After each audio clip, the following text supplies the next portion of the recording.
Baik, bismillahirrahmanirrahim. Assalamualaikum warahmatullahi wabarakatuh. Sebelum kita teruskan kelas kita pada petang ini, boleh dengar ke suara saya? Boleh. Boleh, Doktor. Boleh. Okey, mari sama-sama kita membuka kelas kita pada petang ini membaca umul kitab Al-Fatihah. Auzubillahi minasyaitonirrajim. Bismillahirrahmanirrahim.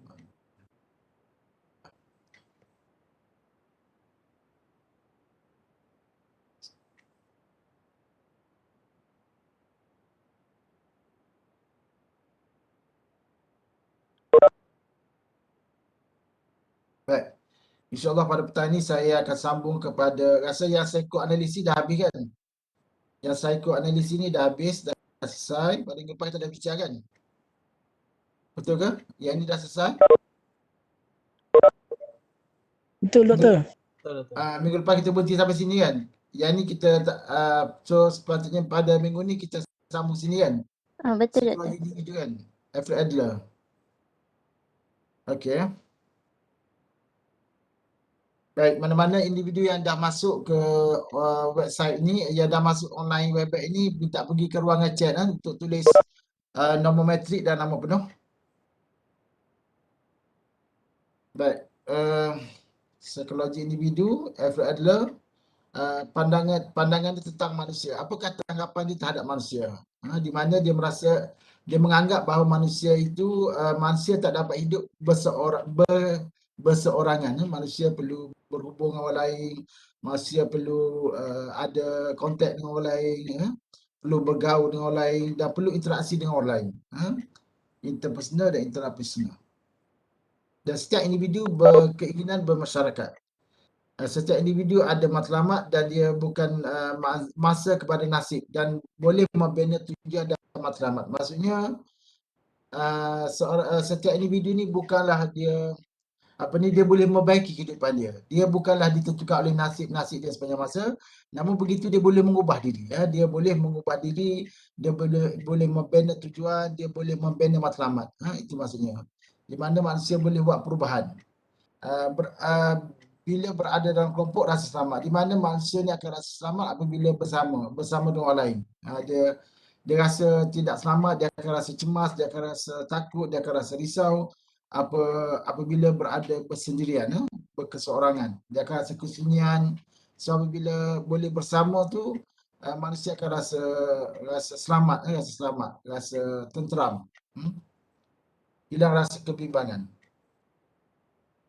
Kemudian setiap tingkah laku ada tujuan bergantung kepada matlamat fiksional. Maksudnya apakah target dan matlamat dia yang pada hujungnya, pada akhirnya. Setiap tingkah laku yang dilakukan ada tujuan dan matlamatnya. Bergantung kepada matlamat fiksionalnya.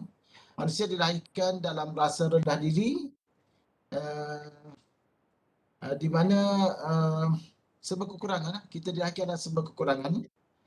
Tiada apa-apa, tiada kekuatan. Kita perlu bergantung pada orang lain. Pada diri kita sendiri pun kita tak boleh nak kuasa, kita tak ada kemampuan untuk melakukan sesuatu. Kita perlu bergantung pada orang lain. Tujuan individu adalah untuk atasi rendah diri. Tujuan individu adalah, maksudnya tujuan hidup kita ni adalah daripada rasa rendah diri itu kita nak ubah, rasa rendah diri. Kita rasa kekurangan kita cuba baiki. Sebab itulah kenapa daripada kita ada satu sijil, kita sambung dua sijil. Daripada kita hanya berada di sekolah menengah, kita masuk ke universiti. Sebab kita nak memberikan pada diri kita adalah keyakinan dan kekuatan bahawa kita ada kemampuan. Dan kita ingin membuktikan bahawa kita ada kemampuan. Kita nak dapat keyakinan. Daripada perasaan rasa terhina, daripada tak ada apa-apa, kepada perasaan yang begitu membanggakan. Dan manusia tidak baik dan tidak jahat, tetapi mempunyai kendiri kreatif. Kadang-kadang kreativiti dia tu yang menentukan sama ada dia jadi baik ataupun menjadi buruk. Kalau dia tidak salah guna dia punya kreativitinya, dia menggunakan pada jalan yang sebenar, pada tempat yang betul, maka insya-Allah maksudnya dia akan dapat kebaikan. Berupaya untuk bina kehidupan yang baik. Maksudnya kreativitinya tadi, kritisnya tadi dapat boleh dicorakkan ataupun boleh dihalatujukan kepada ke arah kebaikan. Namun begitu kalau disalahgunakan boleh menjadi kebinasaan. Seperti mana kita tengok ada orang yang kreatif tetapi dia menggunakan kreativitinya untuk menipu, untuk mencuri, untuk mencuri kewangan, duit dalam akaun, rasuah. Maksudnya kadang-kadang dia buat alat komputer teknologi yang canggih yang dapat trace akaun orang lain, jadi scammer. Termasuk kreatif juga tapi kreatif ke arah yang tidak baik. Jadi itulah manusia dia boleh menentukan kreativiti dia ada nak ke arah kebaikan ataupun nak digunakan ke arah keburukan.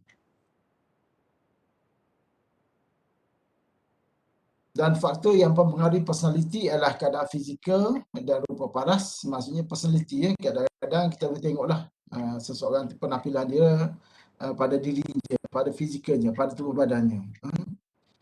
Di mana ada seseorang tu bentuk badan dia berbeza-beza. Kalau tubuh badan lelaki itu, kalau tubuh badan manusia, kalau lelaki dia ada mesomorfik, ada endomorfik, ada hektomorfik, ada berbagai-bagai.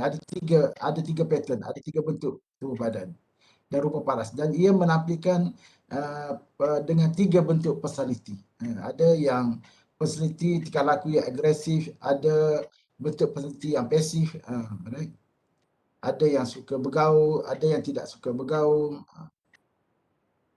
Kemudian sikap ibu bapa bagaimana melayani anak-anak. Teoretikal ini melihat bahawa pengaruh ibu bapa itu, sikap ibu bapa itu itulah penentu kepada terbentuknya tingkah laku anak-anak pada masa akan datang. Kemudian situasi sosial dan ekonomi juga antara pengaruh kepada pembentukan personality. Selain pada sikap ibu bapa yang dicorakkan dalam keluarga, persekitaran, maksudnya situasi sosial ni ialah persekitaran tempat dia membesar. Kalau kita tengok, kalau lihat daripada personality, pengaruh personality, pembentukan personality ni, faktor ibu bapa ni ialah lebih kepada faktor baka. Di mana kalau di awal kelahiran kita banyak dipengaruhi oleh faktor baka, termasuk rupa paras kita, bentuk tubuh badan kita, warna kulit kita, kemudian sikap kita semasa sebelum kita pergi ke sekolah. Sebelum ibu bapa kita hantar kita ke sekolah, ke kindergarten, ke tadika atau ke sekolah rendah, kita kebanyakan dipengaruhi oleh ibu bapa kita di rumah. Sikap kita dipengaruhi oleh ibu bapa di rumah. Okey. Kemudian setelah ibu bapa kita hantar kita ke sekolah, maka pada masa itulah kita akan dipengaruhi oleh sistem sosial. Pergaulan kita dengan kawan-kawan, pergaulan kita dengan rakan kita, pergaulan kita dengan guru, pergaulan kita dengan masyarakat sekeliling. Itu yang mempengaruhi pembentukan personality. Seterusnya, pengaruh pembentukan personality juga disebabkan oleh gender. Kalau lelaki dia sikap dia macam ni, kalau perempuan sikap dia macam ni. Contohnya kalau lelaki bersifat seperti lebih pada maskulin, kalau perempuan dia lebih bersifat feminin, berlemah lembut, berhemah. Kalau lelaki tu lebih pada agresif, sikap dia lebih pada agresif. Perempuan tu ialah ada juga perempuan yang jenis agresif tapi boleh bilang lah maksudnya. Maksudnya kalau perempuan tu lebih pada feminin lah. Lelaki lebih pada maskulin. Okay? Seterusnya menonjolkan diri dengan cara tersendiri. Menonjolkan diri dengan cara yang tersendiri. Maksudnya masing-masing ingin kalau tengok masa remaja ni di mana pembentukan identiti diri. Pembentukan identiti diri ini mula berlaku semasa peringkat remaja. Di mana setiap individu cuba menonjol diri masing-masing dengan pelbagai watak, dengan pelbagai pemakaian, dengan penampilannya, dengan gayanya. Dan pada masa ini, kalau kita tengok remaja dah mula orang kata pandai bersolek, pandai bergaya, pandai menunjukkan dirilah. Okay, dah ada bayangan dalam pemikirannya bagaimana nak nampilkan diri. Watak apakah yang dia nak tampilkan? Diri dia yang sebenar macam manakah yang dia nak tampilkan? Pada awal remaja, pada peringkat remaja, penonjolan diri ni, identiti diri dah mula terselah. Inilah pandangan teoretikal Adrian terhadap manusia. Setiap orang dia akan cuba untuk menunjukkan diri. Cuma yang kita bimbangkan kadang-kadang penonjolan diri itu ke arah yang ada yang terbabas ke arah yang negatif. Kalau penonjolan diri yang boleh membara pada yang positif tak apa, tapi ada juga kadang-kadang penonjolan identiti diri itu yang dipilih itu boleh mendatangkan perkara-perkara yang negatif pada diri dia. Ataupun penonjolan diri yang negatif. Tersalah pilih. Dia macam tersalah pilihan. Tersalah membuat pilihan. Okay.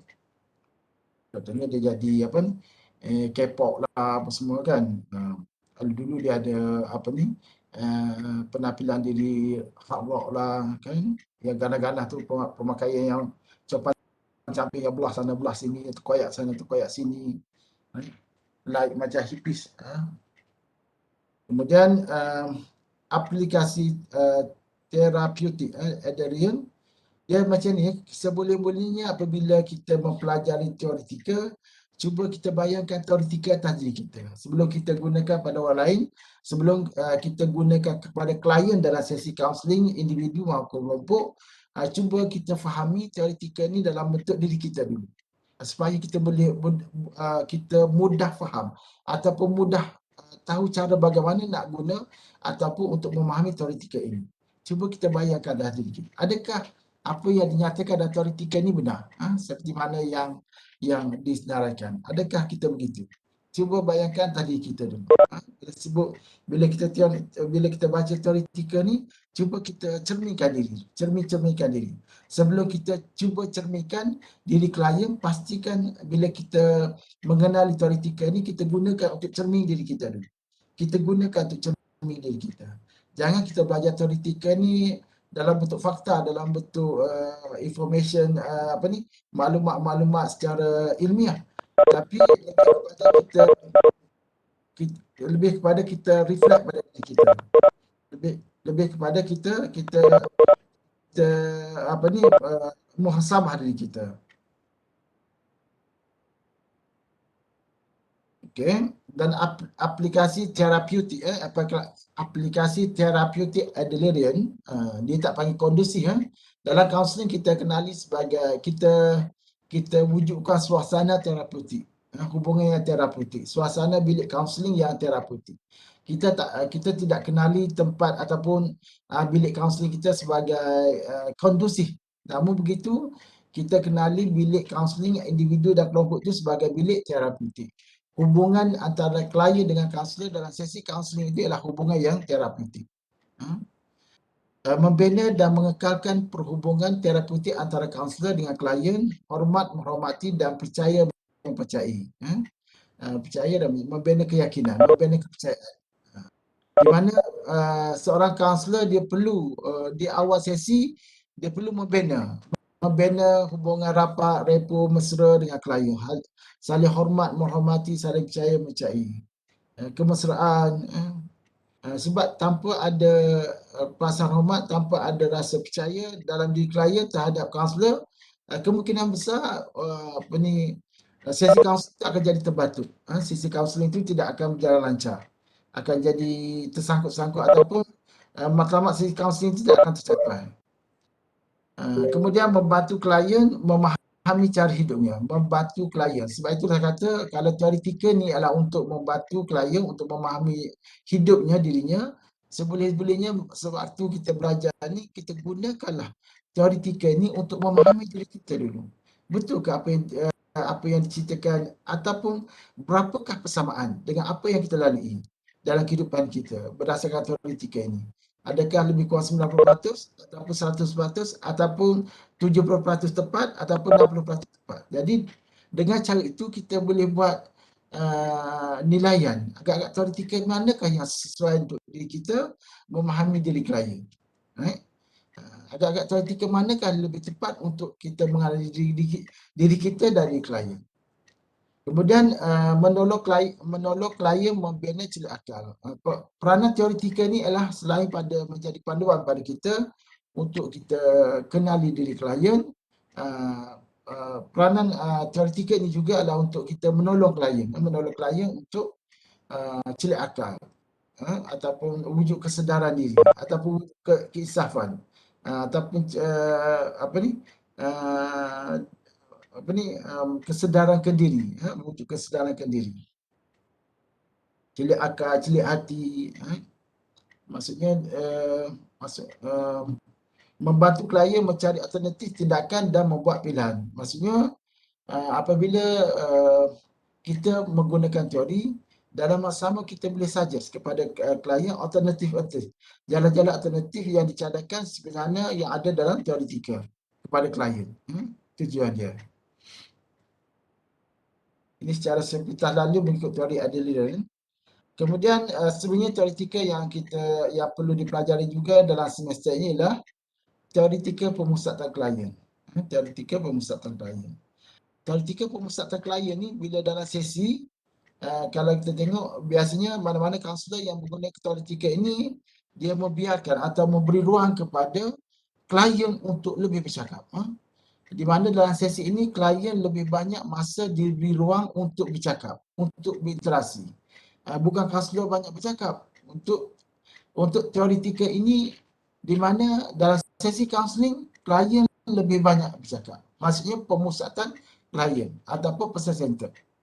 Dan teoretika ini dibina oleh Carl Rogers, fokus kepada klien. Right? Kenapa dikata fokus pada klien? Sebab dalam sesi kaunseling, klien perlu aktif. Klien perlu aktif dalam sesi kaunseling. Di mana klien kena banyak bercakap, klien kena banyak meluahkan, klien kena banyak menceritakan, meluahkan apa yang terbuku di hati, meluahkan apa yang ada di pemikiran dia kepada kaunselor. Kaunselor hanya lebih kepada menggunakan parafrasa ataupun menggunakan dorongan minima saja. Maksudnya dorongan minima ni, kebiasaannya yang dikatakan dorongan minima ni, kaunselor tu, ya, okey silakan, okey teruskan, okey, ya, macam tu saja. Silakan cakap, okey, silakan apa yang nak diluahkan, silakan. Bila klien bercakap, okey, ya, terus, okey, ya. Gitu je lah. Maksudnya kalau 60 minit tu 60 minit lah klien bercakap. Dan kebiasaan teoretika ni sesuai untuk golongan yang profesional, yang datang ke bilik kaunseling atas dasar sukarela, bukan paksa rela, bukan yang kes rujuk, tapi atas dasar sukarela. Kemudian manusia pakar kepada masalah dirinya. Di mana kenapa dia beri ruang kepada klien untuk bercakap? Sebab dia percaya bahawa manusia itu sendiri boleh memikirkan jalan penyelesaian.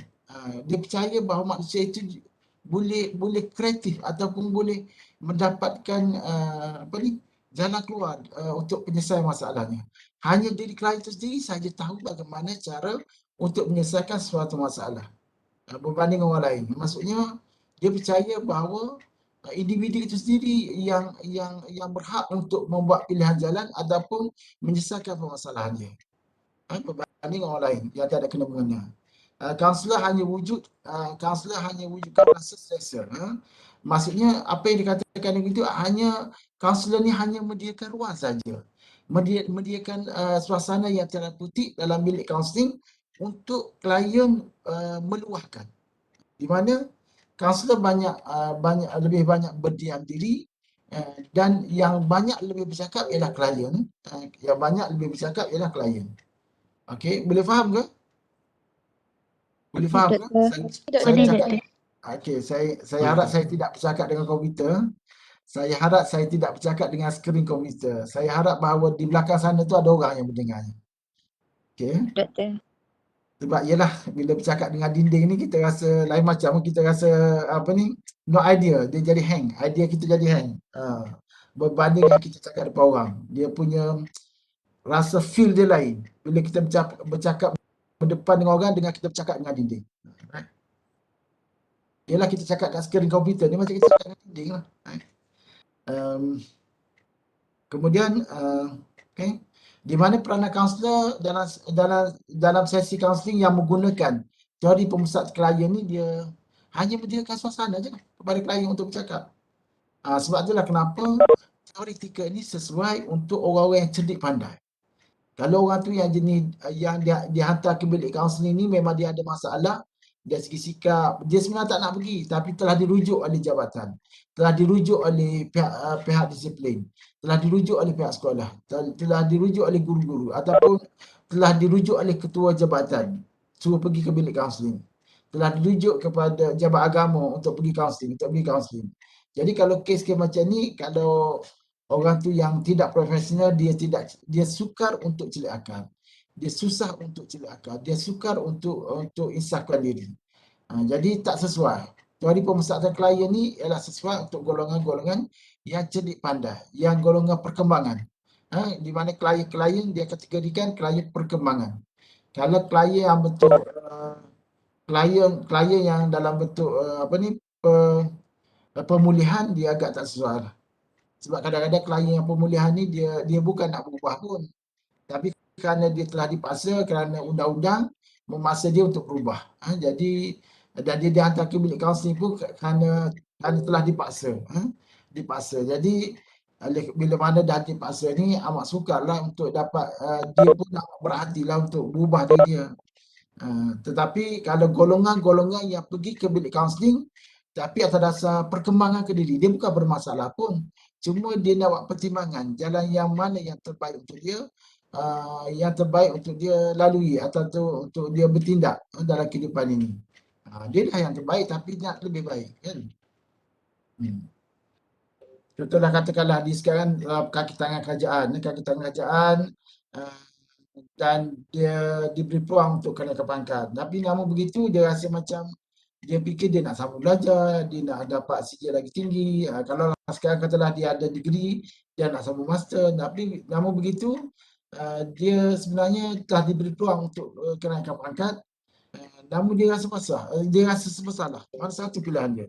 Dia nak pergi terus kenaikan pangkat ataupun dia nak sambung belajar. Sebab apabila dia dapat kenaikan pangkat, mungkin sukar sikitlah dia nak sambung belajar. Kan? Jadi mungkin dia agak sibuk, agak kalut. Jadi mana satu? Adakah dia perlu tolak kenaikan pangkat dan menumpukan pada pengajiannya ataupun dia terima kenaikan pangkat itu dan melepaskan pengajian. Maksudnya golongan ni dia bukan orang yang ada masalah, bukan yang bermasalah, cuma dia tak tahu nak buat pilihan. Dia bukan kategori pemulihan, dia bukan kategori pencegahan, tapi dia kategori klien perkembangan. Tapi dia was-was, dia sukar untuk membuat pilihan. Dan biasa teoretikal ni lebih sesuai lah untuk diri dia klien-klien yang profesional macam ni. Dan apakah tanggapan teoretikal terhadap manusia? Apakah pandangan? Pandangan teoretikal pemusatan klien terhadap manusia, pertama dia optimis terhadap sifat semula jadi manusia. Maksudnya dia yakin terhadap sifat semula jadi manusia. Individualistik, individu berbeza antara satu sama lain. Maksudnya antara setiap individu ni unik. Setiap manusia ini adalah unik. Dia berbeza antara satu sama lain. Persekitaran mempengaruhi manusia. Asalnya baik. Maksudnya dia percaya bahawa kenapa manusia terjadi buruk ataupun tersalah bertindak sebab kerana pengaruh persekitaran. Bukan kerana individu itu sendiri yang nak jadi jahat, tapi kerana faktor persekitaran yang menyebabkan dia jadi macam itu. Dia jadi tersalah pilih, tersalah tindakan. Itu sebenarnya puncanya. Manusia sentiasa berkembang, bertanggungjawab mengawal perkembangan dirinya. Manusia sentiasa berkembang, bertanggungjawab mengawal perkembangan dirinya.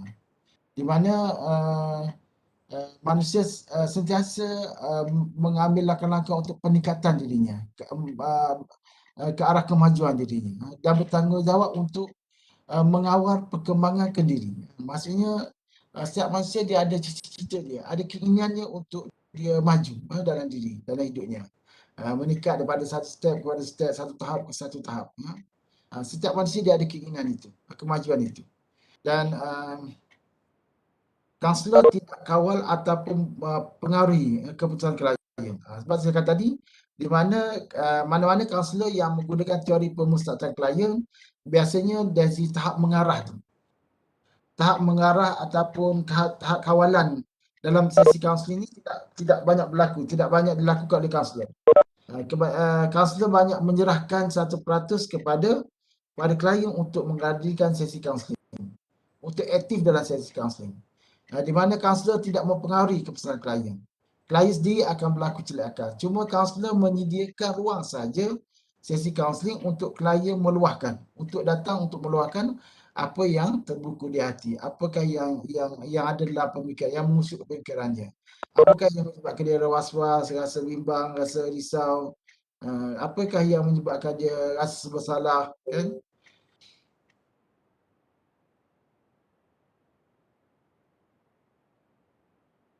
Bantuan klien, galakkan klien, maksudnya dari segi kaunselor pula bantu klien, beri galakan, beri dorongan kepada klien, galakkan ke arah kebaikan, perubahan ke arah yang lebih positif lah.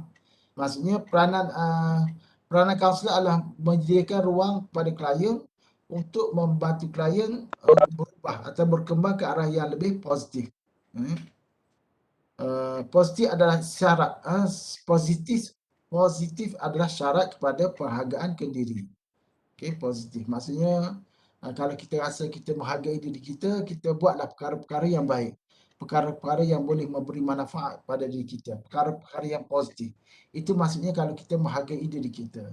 Kalau kita tidak menghargai diri kita, biasanya kita akan buat perkara-perkara yang boleh menjahannamkan, yang boleh merosakkan diri kita. Perkara-perkara yang negatif pada diri kita. Contohnya kita terlibat dengan gejala dadah, terlibat dengan gejala sosial, terlibat dengan perkara-perkara yang haram. Itu maksudnya kita tidak bersyukur, kita tidak menghargai diri kita.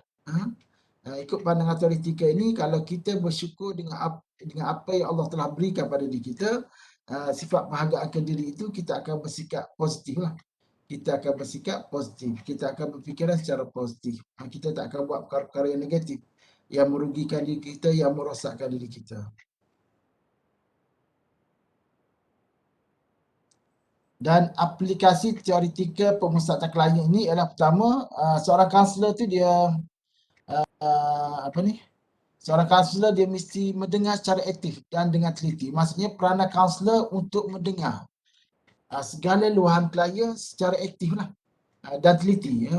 Teliti dengan apa yang klien beritahu, tumpu memberi tumpuan yang sepenuhnya kepada apa yang diluahkan oleh klien, dan cuba fahami dengan sebaik mungkin. Cuba fahami dengan sebaik mungkin apa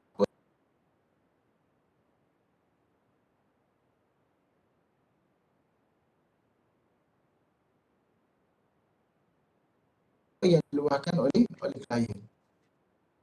Apabila menggunakan teoretikal ini cara dia di mana, sebab saya kata di mana-mana kaunselor yang teoretikal ini atau klien meluahkan aktif bercakap untuk aktif dalam sesi kaunseling, dan untuk menitikan apakah alternatif pilihan dia yang rasakan dia yakin untuk berubah, mampu berubah ke arah yang lebih positif. Namun begitu, keputusan itu ataupun perubahan itu dilakukan oleh klien semata-mata.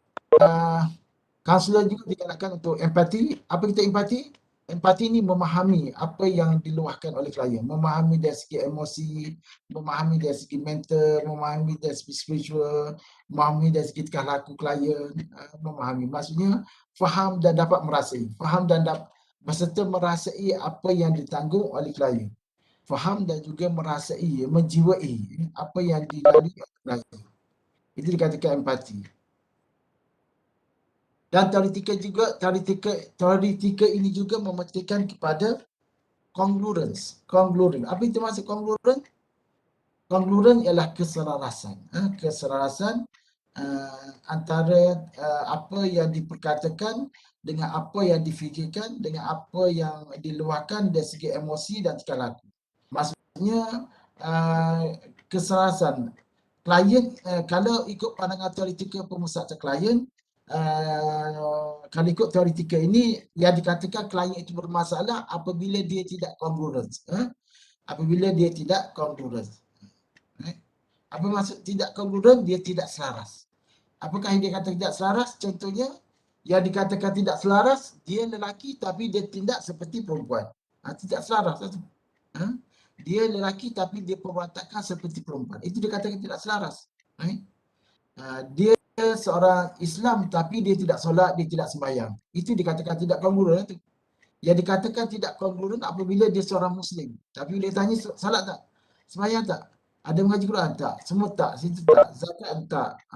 Jadi kalau dah macam tu, apa makna Islam? Jadi itulah punca kenapa dia bermasalah. Sebab dia tidak kongruent. Ikut pandangan teori pemusat atau klien itu bermasalah apabila dia tidak kongruent, dia tidak selaras. Tidak selaras. Kalau dia seorang pelajar, dia tak buat kerja tugasan, dia tak buat assignment, dia tak hadir kelas, itu dikatakan tidak kongruent. Yang dikatakan kongruent ialah hadir kelas, buat assignment, buat tugasan, buat ujian yang telah diberikan, ada disiplin.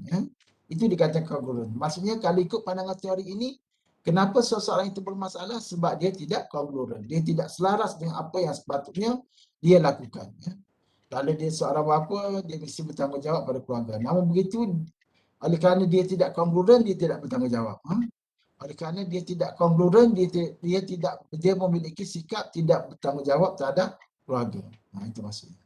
Dan dalam masa sama juga mesti menunjukkan tentang kejujuran, ketulinan, genuine. Maksudnya seorang klien ni kenapa dia bermasalah? Sebab dia tidak jujur, dia tidak ikhlas, dia tidak tulus, dia tidak original, dia tidak tulis. Dia hipokrit, dia bermuka-muka, bertopeng-topeng, itu maksudnya. Kalau ikut pandangan teori ini, kenapa seseorang itu bermasalah? Sebab kerana dia tiada ketulisan, tiada genuine, ataupun tiada kejujuran, tiada ketulusan, tiada keikhlasan. Itu sebenarnya. Tiada originality. Dia tidak original, dia menipu. Maksudnya bila sebut tiada ketulisan itu maksudnya dia nipu, dia hipokrit, dia bermuka-muka. Itu maksudnya ikut pandangan teoretikal ini. Kemudian ikut pandangan teoretikal ini juga di mana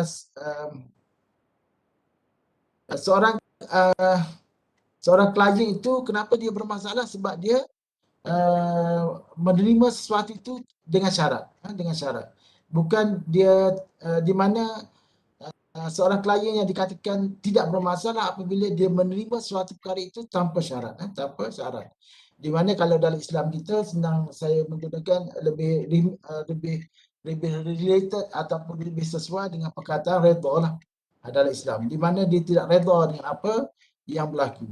Di mana kalau ikut pandangan teoretikal ini, kenapa klien itu bermasalah? Sebab dia tak ada sifat menerima tanpa syarat. Penerimaan tanpa syarat. Unconditional positive regard. Maksudnya penerimaan tanpa syarat tu tak wujud dalam diri dia. Apa-apa hal dia mesti bersyarat. Dia mesti bersyarat. Maksudnya kalau kita dalam Islam tu tiada sifat redha lah. Di atas apa yang Allah telah tentukan. Jadi kalau kita dalam Islam pun, kalau kita tak redha dengan Allah SWT, dengan apa yang Allah telah jadikan, apa yang jadi pada diri kita? Di mana kita juga dikategorikan sebagai seorang yang bermasalah dari sudut pandang Islam. Di mana kita tak redha dengan apa yang Allah telah tentukan pada diri kita. Kita tidak redha dengan Allah menentukan kita sebagai lelaki. Akhir sekali kita ubah suai. Kita modify diri kita menjadi perempuan. Itu maksudnya kita tak boleh terima tanpa syarat. Itu dikatakan klien tidak menerima sesuatu benda tanpa syarat. Alright? Maksudnya dia tak boleh redha. Kalau dalam Islam tak boleh redha lah. Dalam kasus dipanggil penerimaan tanpa syarat. Penerimaan tanpa syarat. Di mana seorang klien ataupun seorang kaunselor dia tak boleh letak syarat. Seorang kaunselor dia tak boleh letak syarat atas dirinya untuk dia terima klien. Di mana kalau seorang kaunselor itu dia tak boleh menerima terma ini, penerimaan tanpa syarat ini, di mana apabila dia nak buat sesi kaunseling, saya nak klien yang comel-comel je, yang smart-smart, yang handsome. Saya kalau yang tak handsome, yang tak smart-smart, saya tak akan ambil dia sebagai klien. Itu maksudnya penerimaan bersyarat tu. Penerimaan bersyarat. Yang penerimaan tanpa syarat, saya tak kisahlah dia handsome ke, tak handsome ke, smart tak smart ke, Melayu ke, tak Melayu ke, Islam ke, non-Muslim ke, saya itu aja. Maksudnya seperti mana doktor perubatan ni, doktor perubatan dia tak pilih bahawa apabila orang pergi ke klinik dia atau ke hospital, bahawa dia telah syarat, dia tak syarat di mana manusia yang boleh mengunjungi hospital saya, yang boleh hadir ke hospital saya, yang boleh dapat rawatan ke hospital saya, yang boleh dapat rawatan ke hospital saya ialah orang tu mestilah dia berbangsa Melayu ataupun dia hanya orang Islam. Kalau dia yang non-Muslim tak boleh. Maksudnya tak boleh lah kalau macam. Seorang doktor dia kena terima ni. Dia kena terima falsafah penerimaan tanpa syarat ni. Maksudnya dia kena terima apa saja. Maksudnya dia tak boleh buat penolakan. Dia tak boleh penolakan. Di mana hatta kadang-kadang orang tu dia tiba dengan jenayah pun kalau dah pergi hantar ke hospital, perlu diubati, memang dia kena ubat. Dia kena berubat. Dia kena ubat. Begitu juga dengan klien-klien yang datang daripada yang terlibat dengan dadah, yang terlibat dengan rokok, yang terlibat dengan perkara yang melanggar peraturan, yang melanggar undang-undang, yang melanggar hukum hakam. Jadi bila masuk ke sesi kaunseling, kita kena terima je lah klien tu. Right? Jadi kena faham penerimaan tanpa syarat ni. Bukan pada klien saja, malah kepada kaunselor juga. Penerimaan tanpa syarat ini ialah bukan hanya kepada klien saja yang menganggap bahawa kenapa klien itu bermasalah sebab dia tidak boleh menerima tanpa syarat. Dia menerima satu benda bersyarat. Jadi masalah lah. Dan syarat tu dia letakkan, dia buat syarat dia. Dia tak follow syarat orang lain. Dia tak ikut follow, syarat yang terdedas yang telah ditetapkan oleh Allah SWT, syarat yang telah ditetapkan oleh undang-undang negara, kata SOP ke. Dia pakai syarat dia. Jadi masalah lah. Itu bermasalah. Okay. Jadi kenapa klien itu bermasalah? Kerana aspek penerimaan tanpa syarat. Sama juga kaunselor. Kaunselor di mana seorang kaunselor dia tak boleh memilih klien-klien. Dia tak boleh pilih untuk meletakkan syarat. Di mana klien yang boleh jumpa saya ni klien-klien yang tadilah yang tiada masalah ataupun klien yang tidak terlibat dengan perkara-perkara yang ditegah ke, yang cegah ke, maksud itu. Kecuali kita telah kecuali memang klien-klien krisis, klien-klien yang dikategorikan sebagai golongan yang krisis, memang kalau kita kaunselor biasa memang kita tak boleh laksanakan sesi kaunseling itu. Kecuali kalau kita kaunselor krisis, barulah kita boleh buat sesi kaunseling, barulah kita boleh buat sesi kaunseling dengan klien-klien krisis. Boleh ya. Jadi inilah beberapa aspek dah. Konkludan, pertama prasyarat menggunakan teoretika ini perlu ada empati, kemudian perlu kongruens, perlu ada ketulinan, genuine, kemudian perlu penerimaan tanpa syarat, kemudian yang seterusnya ialah keterbukaan, openness. Maksudnya kita berlapang dada, kita terbuka, kita menyediakan. Maksudnya dia hampir sama dengan tanpa syarat, tapi kita dengan kita bukakan ruang itu lebih luas lagi. Kita bukakan ruang itu lebih luas lagi kepada apa saja, siapa saja klien kita. Kemudian transparent ni kita lebih pada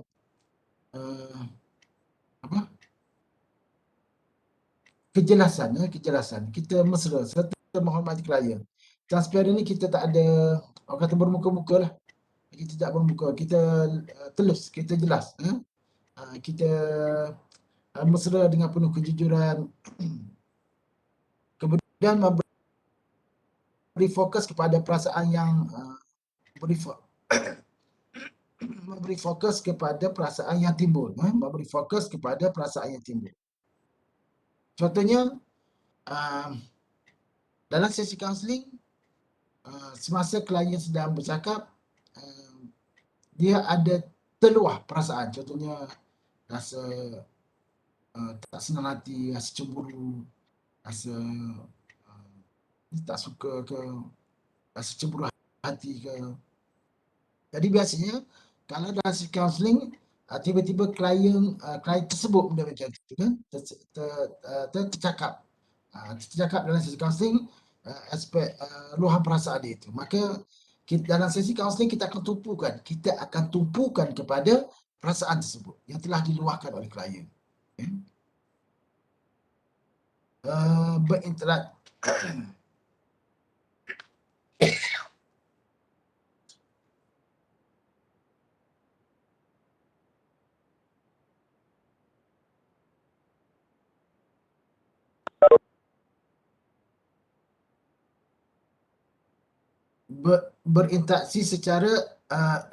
berinteraksi secara aktif dengan klien. refleksi dalam berkomunikasi, dalam mengkomunikasikan emosi, ya, ataupun dikenali sebagai refleksi emosi. Dia dalam sisi kaunseling ni kita ada refleksi emosi, kita ada refleksi pengalaman, ataupun apakah yang dikatakan refleksi pengalaman ataupun apakah yang dikatakan refleksi emosi. Refleksi emosi ni kita bagi reflect ataupun kita bagi maklum balas kepada emosi klien.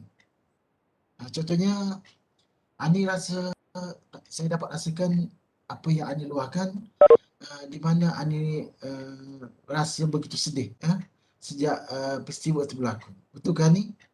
Saya dapat rasakan bahawa Ani begitu rasa kecewa, rasa sedih, rasa kehilangan sejak peristiwa itu berlaku. Betul kan begitu Ani? Jadi kita reflect kepada emosi dia. Ataupun saya dapat rasakan bahawa Ani begitu tertekan sejak bertukar tempat kerja ni. Rasa tertekan, rasa gelisah, rasa bimbang, rasa risau. Baik. Adakah apa yang saya rasa, apakah yang saya reflect ini benar? Ani, boleh Ani bagi maklum pada saya? Maksud gitu. Jadi kita reflect, kita bagi refleksi kepada emosi klien yang dia terluah, yang dicakap itu. Ataupun kita reflect pada pengalaman. Refleksi kepada pengalaman. Apakah dikatakan refleksi pada pengalaman? Ialah kita menumpukan contohnya peristiwa yang diceritakan.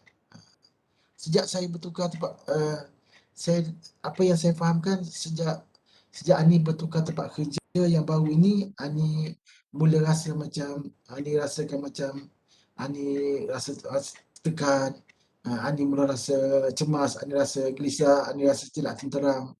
Betul kan Ani? Begitu? Ataupun sejak berlakunya kes kemalangan itu, sejak peristiwa kemalangan itu sampai sehingga hari ini, Ani rasa macam rasa bersalah, rasa macam tidak kena, rasa jadi bersalah, rasa tak selesa, rasa tidak tenteram. Betul kan ni macam tu? Jadi kita minta respon balik kepada klien, adakah apa yang kita faham ni benar atau tidak? Ataupun maklumat yang diceritakan dari segi emosi dan pengalaman itu adakah tepat atau tidak? Sebab tu kenapa kita kena pulangkan balik kepada klien, untuk memastikan tanggapan kita tu betul, untuk memastikan bahawa parafrasa tu betul, untuk memastikan refleksi kita tu betul. Refleksi emosi dan refleksi pengalaman. Refleksi emosi dan refleksi pengalaman. Okey. Baik, setakat apa yang telah saya sampaikan, dua teoretikal ni, ada soalan ke? Ada soalan ke nak tanya? Dan petang ni, sepintas lalu saya telah kongsikan dua teoretikal. Kalau nak digabungkan dengan yang minggu lepas, dah 3 teoretikal lah yang kita pelajari secara sepintas lalu. Nanti secara detail kita akan pergi daripada satu slide ke satu slide. Ini secara sepintas lalu. Poin-poin penting dalam teoretikal. Pendetailan nanti kita akan pergi kepada slide-slide berikutnya. Ada soalan kan? Doktor, Ya. biasanya pengaruh personality ni disebabkan faktor baka ke ataupun faktor persekitaran? Okey, yang bawah terapi adrenalin kan? Ya doktor. Ini kan? Okey. Agak-agak mana satu? Mana satu yang mempengaruhi? Kalau ikut teori ni, saya kira teori yang saya pelajari secara di dunia sekular lah, di dunia sekular, sebab saya bukan datang pada aliran Islam. Jadi teoretikal yang saya pelajari di bawah subjek atau usul pertumbuhan dan perkembangan,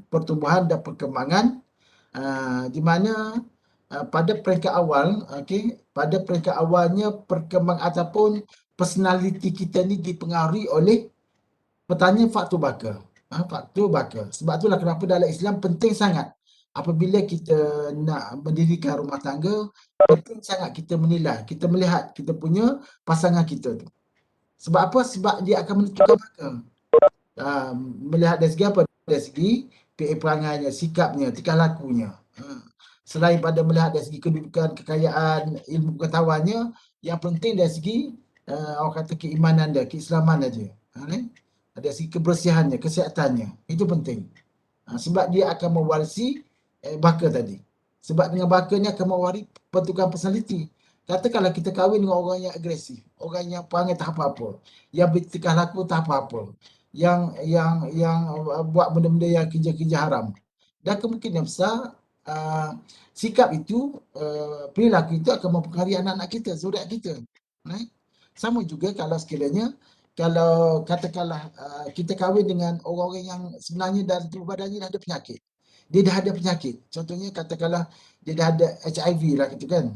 Jadi kemungkinan besar anak yang kita warisi nanti akan memiliki sikap macam tu, akan memiliki penyakit itu. Okay? Akan mewarisi penyakit-penyakit yang diturunkan melalui faktor baka tadi. Jadi pembentukan faktor baka ni penting. Maksudnya pemilihan faktor baka ni penting sebab dia boleh menentukan personality. Pengaruh yang pertama. Pengaruh pertama sebelum pengaruh persetaraan. Namun begitu, walaupun katakanlah sebab ada kes di mana kadang-kadang apabila anak-anak kita dah hantar ke sekolah, pergi belajar, kadang-kadang anak kita boleh berubah menjadi lain. Contohnya, katalah ada juga anak-anak yang non-Muslim, kemudian bila hantar ke sekolah, belajar di sekolah Melayu, sekolah kebangsaan biasa, bercampur aduk dengan budak-budak Melayu pun semua, lagi sekali tu tak kita tahu, bila naik ke sekolah menengah, tiba-tiba dia pergi ke agama.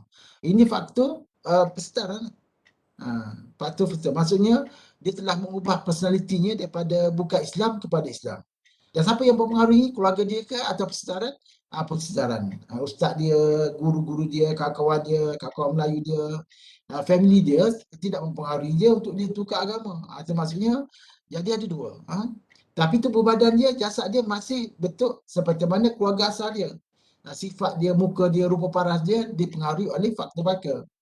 Dia tak akan berubah walaupun dia telah ubah, dia masuk Islam, dia tak akan jadi Melayu, dia tak akan jadi berupa orang Arab, tak. Cuma dia berubah penampilan dalam bentuk Islami. Tu. Penampilan diri personality dalam bentuk tingkah laku Islami. Kalau sebelum ni dia tak pakai tudung, dia akan pakai tudung. Itu. Boleh ke? Dia bertanya? Boleh doktor. Macam tu gitulah. Maksudnya sebab tu kenapa pentingnya untuk kita memilih calon-calon pasangan kita. Sebab dia akan mempengaruhi faktor baka dan akan mempengaruhi personality anak-anak kita. Jadi kenapa kita buat pilihan? Kalau kita fikir pasal yang Chinese tadi, yang non-Muslim tiba-tiba boleh jadi Islam tu, maksudnya kita boleh berserah je lah pada Tuhan. Kita ada kuasa ikhtiar sebab setiap manusia ada ujian berbeza-beza. Jadi sebahagian kuasa telah diberikan kepada kita. Jadi kuasa-kuasa yang Allah telah berikan kepada kita tu, kita perlu bertindak. Kita perlu baiki diri kita. Kita perlu tentukan hala tujuan kita, matlamat kita dan berikhtiar ke arah kebaikan. Dan berikhtiar untuk mencegah daripada keburukan. Jadi pentingnya kita membuat pemilihan yang tepat. Pemilihan yang tepat, yang terbaik. Kalau takdirkan juga setelah kita membuat pilihan yang terbaik, tiba-tiba berlaku juga perkara-perkara yang tidak ingini, itu dah di luar dugaan kita, maka seperti mana tuan ketika pembesaran klien tadilah, kena redha lah, kena redha dengan ujian tersebut, kena terima dengan seada. Dalam kaunseling dia panggil terima dengan seadanya, apa yang telah ditentukan. Walaupun kita dah ikhtiar dengan sedaya upaya, kita cuba mencegah. Namun begitu zuriat kita tak ada penyakit. Zuriat kita juga mewarisi kecacatan. Zuriat kita mewarisi beberapa kelemahan dari segi mentaliti ke, fizikal ke. Namun begitu kalau kita dah berikhtiar dengan sebaik mungkin untuk mencegahnya, alhamdulillah. Maksudnya kita patutnya boleh berlapang dada lah. Boleh berlapang dada di mana kita tiada daya upaya dah untuk mengatasinya. Malaikat Allah SWT. Sebab itulah kata pentingnya penentuan personality ni perlunya kita menjaga dari segi faktor baka. Pentingnya selain kita menjaga faktor persedaran, faktor baka itu menjadikan faktor yang first, yang pertama mempengaruhi pembentukan personality. Right? Contoh macam you all lah, kalau sekiranya ibu bapa you all tidak hantar ke sekolah agama, adakah you all boleh berada di sini? Takkan mungkin kan? Maksudnya, kenapa you boleh menguasai dunia Islami ataupun pengajian Islam ni? Sebab mungkin daripada sekolah rendah, daripada kindergarten, daripada tadika lagi, ibu bapa telah hantar ke sekolah aliran Islam. Sehinggalah ke sekolah menengah dan sehinggalah ke peringkat universiti. Berbanding dengan saya, dan saya kalau sebenarnya saya tak boleh masuk ke aliran ni. Sebab saya daripada, orang kata, dulu tak adalah tadika kan. Sekolah rendah dan sekolah menengah memang bukan aliran Islam lah. Jadi termasuk sampai peringkat universiti. Sampai ke peringkat degree, sampai ke peringkat master dan PhD. Bukan beraliran Islam. Right? Jadi itulah. Jadi terbentuklah diri saya hari ni. Sebenarnya ada. Okay? Jadi itulah maksudnya persedaran. Jadi saya tak boleh nak hipokrit. Saya tak boleh nak bermuka. Saya tak boleh nak bertopeng-topeng. Tak boleh. Jadi penampilan apa yang ada pada diri saya ni ialah faktor daripada persedaran, pembelajaran. Selain daripada faktor ibu bapa mempengaruhi. Okey. Boleh ke? Boleh yang bertanya? Boleh, Doktor. Okey. Doktor nak tanya, Okey, silakan. adakah kaunselor ni boleh handle klien yang berhalusinasi ni? Halusinasi. Okey, halusinasi ni dia biasanya dia kena kaunseling yang profesional, yang spesialis. Yang halusinasi biasanya kalau spesialis tu ialah dia psikiatris. Psikiatris tu. Dia atas lagi pada kaunselor. Yang kaunselor level yang kita belajar ni ialah kaunselor yang biasa-biasa saja. Yang umum, yang general saja. Jadi yang general ni kita tak boleh menangani kes-kes yang berkaitan dengan psikiatris, halusinasi, tak boleh lah. Dia macam tu. Boleh kan? Okey, boleh. Terima kasih, Doktor. Okey, yang halusinasi tu dia kena pergi kepada psikiatris. Di mana psikiatris biasanya dia boleh guna ubat-ubatan. Dia guna ubat-ubatan. Di mana kalau kita belajar setakat ni, kalau setakat degree counselling, dia masih belum belajar lagi berkaitan bagaimana penggunaan ubat-ubatan terhadap klien. Jadi psikiatris dia akan belajar. Dua-dua. Ilmu counselling pun dia ada, ilmu perubatan pun dia ada. Biasa kalau kes-kes halusinasi itu biasanya kena hantar kepada psikiatris lah. Dekat Uniza kita ada, psikiatris kita ada. Dan biasanya psikiatris akan bagi cadangan untuk penggunaan ubat dah. Dekat pusat kesihatan Uniza memang ada 2 orang. Psikiatris. Dia kita bukan panggil kaunselor dia ialah psikiatris. Psikiatris.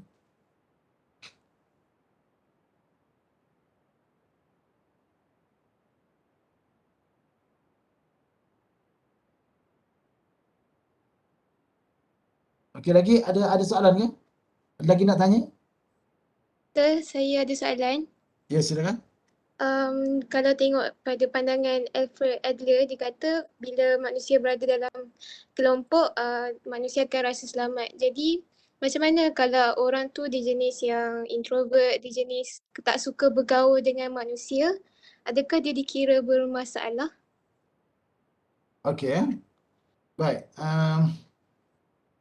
Dia sebenarnya walaupun kalau ikut pandangan teori Adlerian ni, walaupun katalah seorang tu introvert sekalipun, tapi macam mana pun dia mesti ada orang yang dia nak dapingi.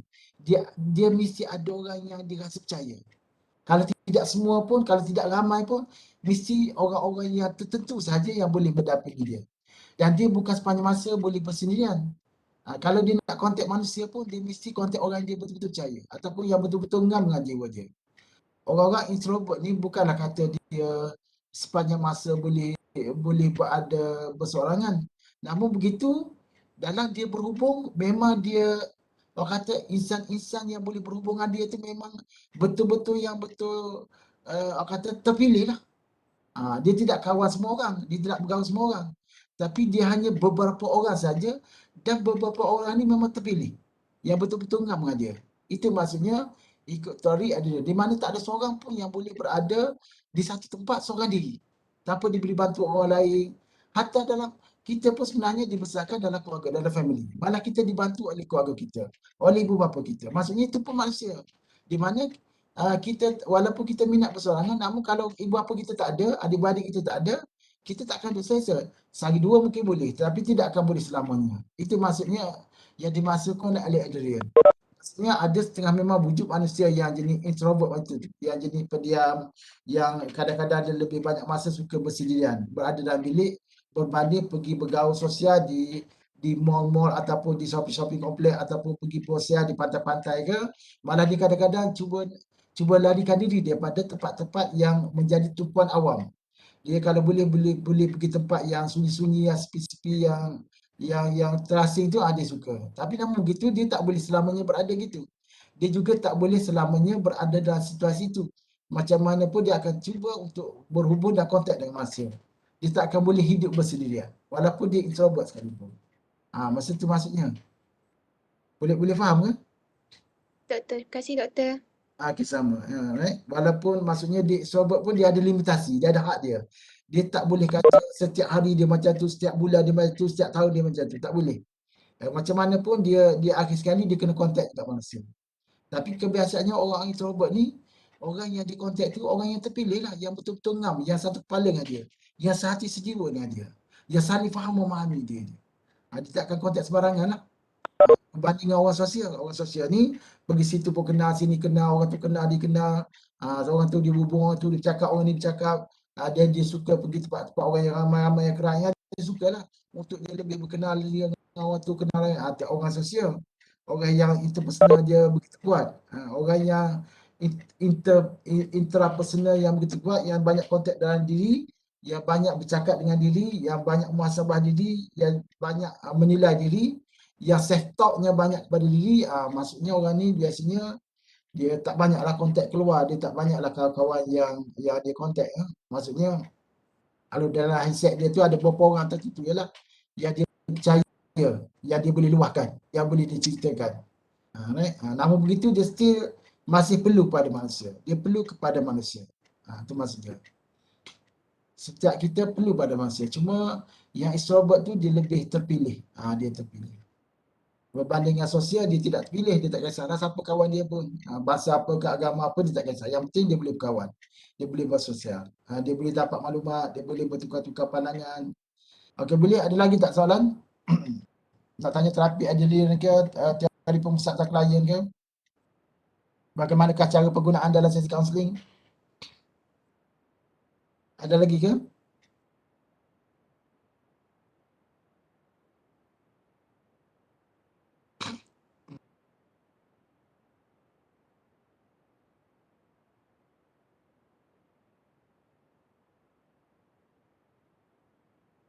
Okey, kalau tak ada saya pergi sepintas lalu untuk teoretikal ni, iaitu teori rasional emotif behavior. Ini sebagai taklimat topik-topik yang secara sepintas lalu saja. Yang secara pendetalan ni kita akan pergi kepada satu slide ke satu slide yang akan datang. Okey. Teori yang keempat ni, teori yang keempat ialah teori rasional emotif behavior therapy ataupun dikenali juga REBT. Ataupun juga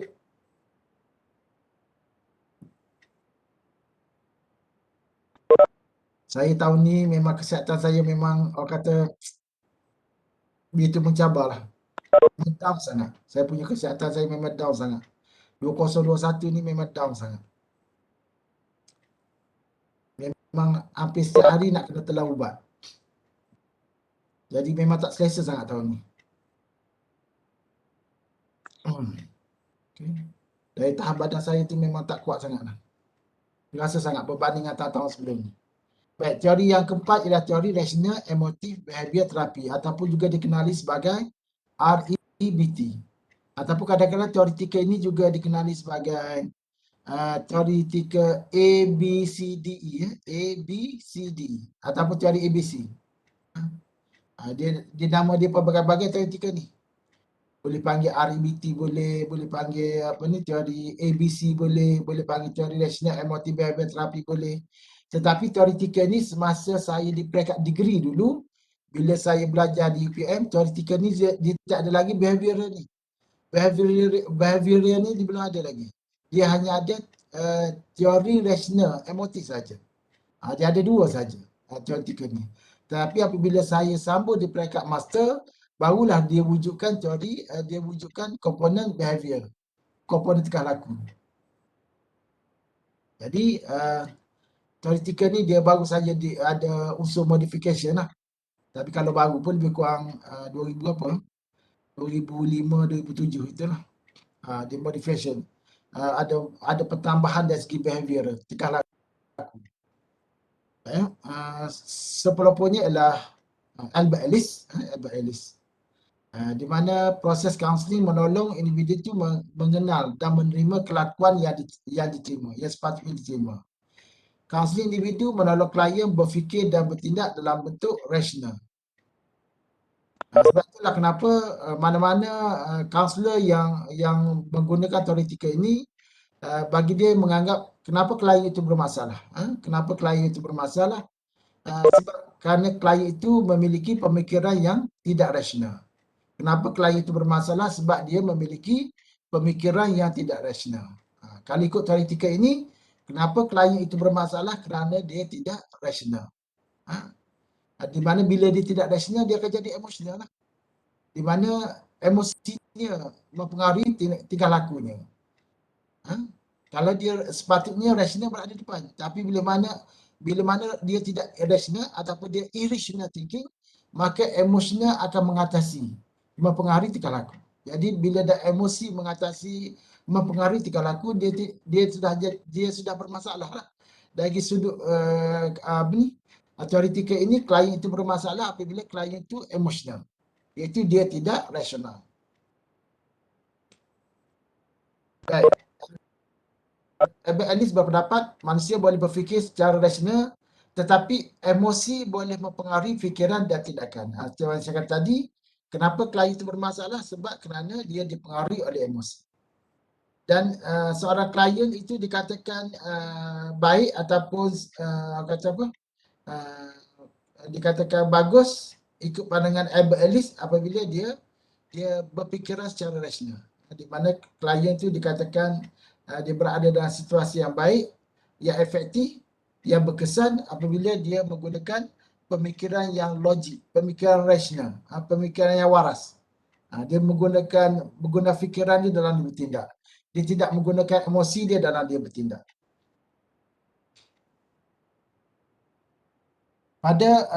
Sebab dalam diri kita ni, tindakan diri kita ni boleh tindakan kita ni boleh dipengaruhi oleh emosi.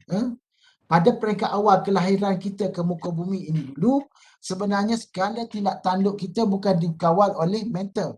Segala tindak tanduk kita bukan dikawal oleh spiritual.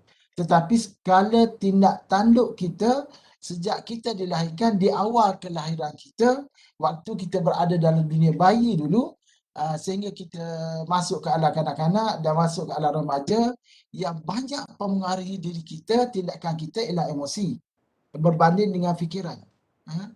Tetapi fikiran ni dia mula berkembang apabila kita mula kita dihantar ke sekolah, pergi belajar, kita dididik, kita diberi ilmu pengetahuan, maka fungsi emosi itu telah berkurangan. Fungsi emosi mempengaruhi tingkah laku kita mula berkurangan. Di mana bila kita makin membesar, makin dewasa, kita dah mula berpusatkan. Maksudnya tingkah laku kita mula dipengaruhi oleh pemikiran. Itu maksudnya. Namun begitu, pada peringkat awal kelahiran kita dulu, yang mempengaruhi diri kita ialah emosi. Segala tindak balas kita semua berdasarkan emosi. Kita bukan berdasarkan fikiran. Setelah kita melalui proses pendidikan, daripada sekolah rendah pergi sekolah menengah, masuk universiti apa semua ni, dan dalam proses perkembangan itu, selain kita bertindak atas dasar pemikiran rasional, kita mula bertindak tingkah laku kita atas dasar spiritual, atas dasar roh, atas dasar kejiwaan, atas dasar spiritual. Tapi dalam teoretikal ni tak sebut dah sebab spiritual, sebab dia teoretikal sekular kan. So dia ada 3 komponen je lah. Teoretikal sekular ni dia ada 3 komponen, iaitu dia ada mental, dia ada emosi, dia ada behavior, itu saja.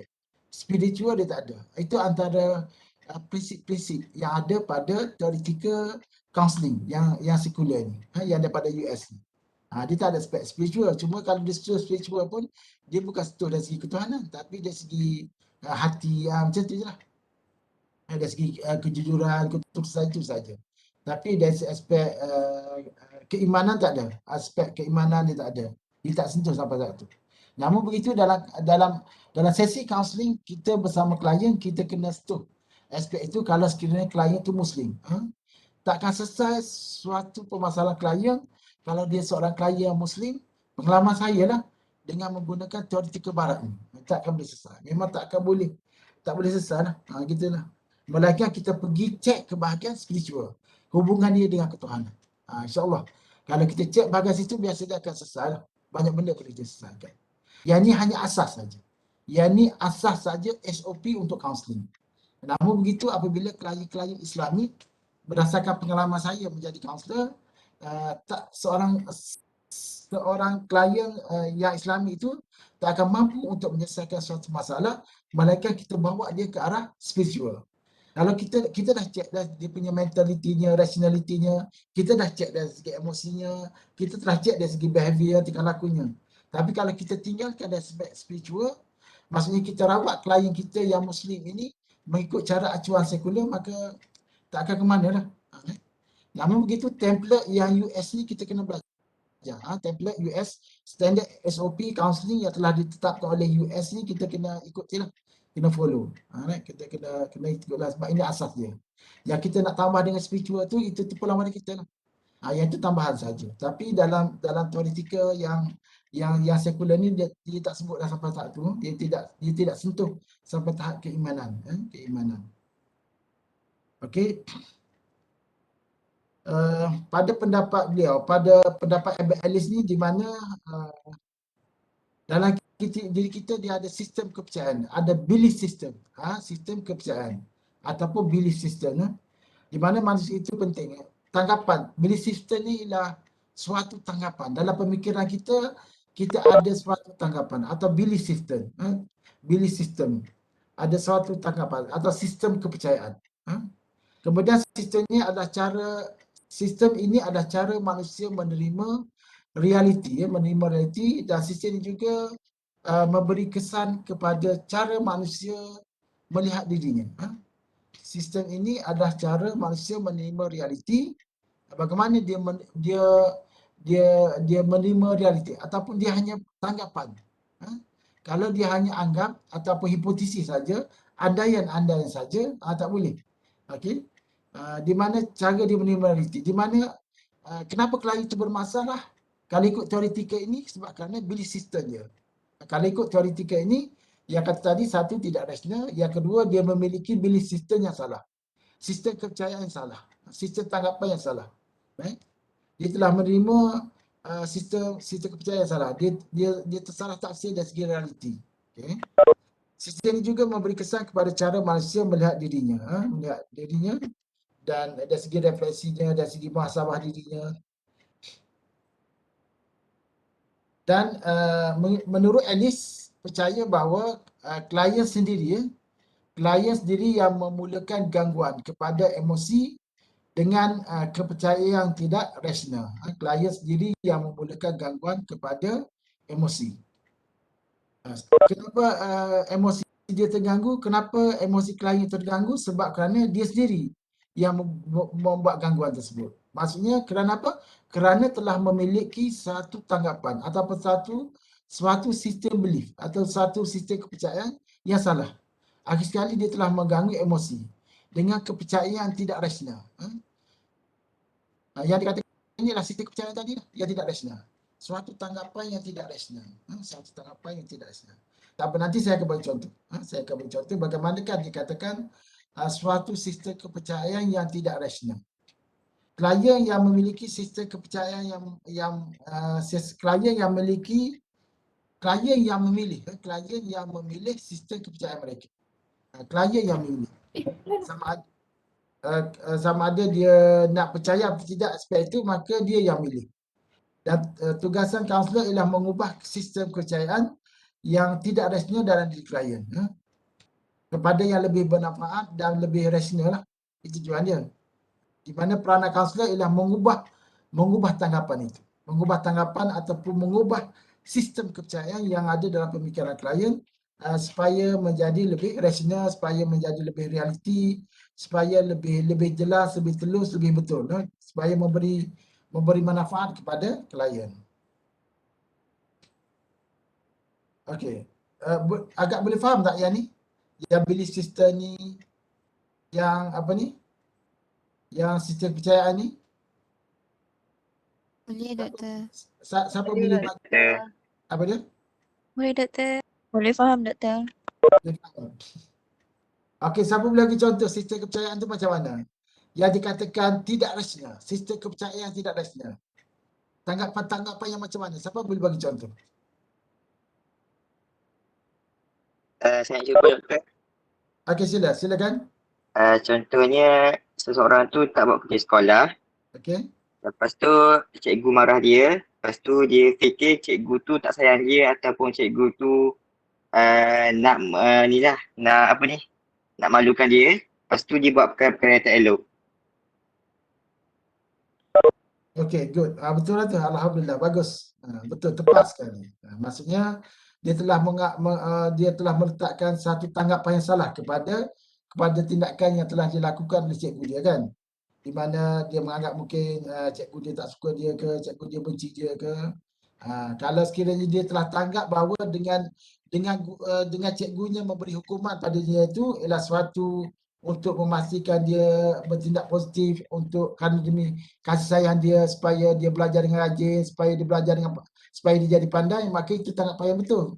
Tapi kerana dia telah meletakkan satu tanggapan yang salah pada cikgu dia atas tindakan yang telah diberikan atau hukuman yang telah diberikan oleh cikgunya kepada dirinya kerana tak siap dia sekolah itu, maka itulah punca kenapa dia bermasalah, menyebabkan dia bertindak di luar dugaan, dia bertindak dengan perkara-perkara yang tidak diingini, menyebabkan dia mungkin dia ponteng, dia keluar daripada sekolah, dia kecewa, dia keluar, dia ponteng daripada kelas, dia ponteng daripada sekolah, tak ada ke sekolah. Jadi dia akan dengan tanggapan dia merasakan bahawa cikgu tu benci pada dia kerana beri hukuman pada dendaan menyebabkan yang punca dia tak siap pergi sekolah itu, maka itulah antara punca kenapa klien itu bermasalah. Itu salah satunya. Itu punca. Jadi kita kena tukarkan sistem kepercayaan. Untuk menjadikan klien itu menjadi baik, kita kena tukarkan sistem kepercayaan. Di mana dia kena tukar, dia kena terima bahawa segala dendaan yang diberikan oleh guru itu ialah demi kebaikannya. Demi kasih sayang cikgu itu untuk memperbetulkan sikapnya. Supaya dia menjadi lebih baik dan terbaik. Itu tujuannya. Sehingga dia terima hakikat itu. Okay. Good. Alhamdulillah. Boleh? Yang lain boleh? Boleh ya? Boleh faham? Mudah ya ni. Boleh Boleh doktor. doktor. Ataupun kadang-kadang saya bagi satu contoh lagi, di mana kenapa klien itu menjadi muran duja selepas berlakunya kes kematian, kemalangan. Dia sebenarnya dalam teoretikal ni saya ada sebut tentang A, B, C, D, E kan tadi kan. Di mana yang dikatakan A ialah peristiwa, activity event ataupun peristiwa yang berlaku. A ialah peristiwa yang berlaku. Contoh kalau macam kawan sebut tadi, ialah kes diberi hukuman oleh cikgu. Kena peristiwa itu, maka B-nya ialah belief system. B-nya wujudnya tanggapan yang salah terhadap tingkah laku guru menghukum dia. Di mana dia telah tanggap bahawa guru tu benci dia. Kalau B, kalau kes macam yang kawan tahu tadi, akhir sekali dia terbentuk emosi apa? C. C itu ialah terbentuk emosi. Hasil daripada B tadi, belief system, maka terbentuk C. C itu apa? C ialah membentuk satu emosi. Emosi apa? Benci kepada guru. Tak suka pada guru. Tak suka kelas ini. Tak suka menghadiri kelas ini. Saya kena ponteng. Saya benci. Saya tak suka cikgu ini. Saya berdendam dengan cikgu ini. Jadi, D lepas C ialah D. D itu apa? D itu ialah peranan kaunselor untuk dispute. Untuk dispute. Dispute ni adalah untuk menentang. Untuk membuat penentanan, untuk confront. Untuk confront apa yang ada dalam pemikiran klien tadi. Apa yang ada dalam belief tadi untuk membetulkan balik. Seorang kaunselor dia tak boleh nak betul dah A ni. Activity event, peristiwa yang berlaku dia tak boleh betulkan. Seorang kaunselor dia boleh betulkan B, C dan D kemudian menjadi E. Dia boleh betulkan kembali bahagian B, bahagian belief, membentuk C yang baru, membentuk emosi yang baru sehingga terbentuk behavior tingkah laku yang efektif. E itu ialah behavior ataupun pemikiran ataupun emosi yang efektif. D itu ialah dispute. Jadi kenapa theoretical ni dikenali oleh A, B, C, D, E itu tadi dah. A ialah peristiwa yang berlaku, B ialah belief system, C ialah kesan daripada pembentukan emosi akibat pada B, kemudian D ialah peranan kaunselor untuk dispute. D adalah dispute atas apa penilaian klien telah nyatakan. Kemudian E itu ialah perubahan diri klien menjadi efektif, menjadi berkesan. E ialah perubahan diri klien yang berkesan. Boleh? Jadi kalau saya boleh bagi contoh satu lagi, katakanlah klien ini bermasalah setelah berlakunya kes kemalangan jalan raya di mana ahli keluarga dia meninggal, ataupun kes berlakunya COVID, serangan COVID di mana ibu bapa dia meninggal. Peristiwanya ialah ibu bapa dia meninggal. Ada sekali dia tinggal dengan adik-beradik dia. So dalam dirinya apabila dia dah mengalami kesusahan, dia merasakan, dia menganggap bahawa Tuhan tidak sayang dia. Hasil daripada kematian ibu bapanya, dia merasakan bahawa Tuhan tak nak tolong dia. Di mana dia menganggap bahawa Tuhan tidak sayang dia, Tuhan tidak bela dia. Akhir sekali dia wujud belief itu. Dia wujud belief itu. Menyebabkan dia dah mula membenci Tuhan, dia tak suka Tuhan, dia tak suka solat, dia tak suka mengaji Quran, dia tak suka buat amal ibadah. Sebab dia telah tanggap satu belief di mana Tuhan tidak sayang dia. Sebab telah ambil kedua ibu bapa dia. Yang menyebabkan dia jadi susah. Jadi atas dasar itu dia telah berubah perangai dan sikap. Dan menjadikan di mana dia dah mula rasa dari segi sinya, emosinya dia tak suka pada Tuhan. Dia tak sayang lagi Tuhan. Dia dah berubah dari segi emosi terhadap ketuhanan. Dia tak ada lagi keyakinan pada ketuhanan. Jadi menjadi peranan kaunselor untuk dispute. Betul ke kerana peristiwa itu kematian ibu bapa dalam penjakitan akibat COVID tadi, penyakit COVID tadi menyebabkan kes kematian itu menunjukkan bahawa Tuhan tidak sayang. Adakah begitu? Buktikan dalam bentuk penulisan, buktikan dalam rujukan kitab mana menyatakan apabila berlakunya kemalangan, kecederaan, kematian disebabkan oleh penyakit ataupun kes kematian kemalangan jalan raya, menyatakan bahawa Tuhan tidak sayang. Boleh buktikan pada saya. Maksudnya peranan di kaunselor itu ialah dispute klien. Boleh tunjuk ada bukti pada saya dengan akal yang waras, bukti bahawa seperti mana Tuhan telah seperti mana Tuhan ataupun seperti mana ahli belief, seperti mana ahli percaya bahawa apabila ibu bapa kita meninggal akibat penyakit, itu menunjukkan bahawa Tuhan tidak sayang kita. Boleh buktikan pada saya? Itu maksudnya itulah peranan kaunselor di bahagian D, iaitu dispute klien.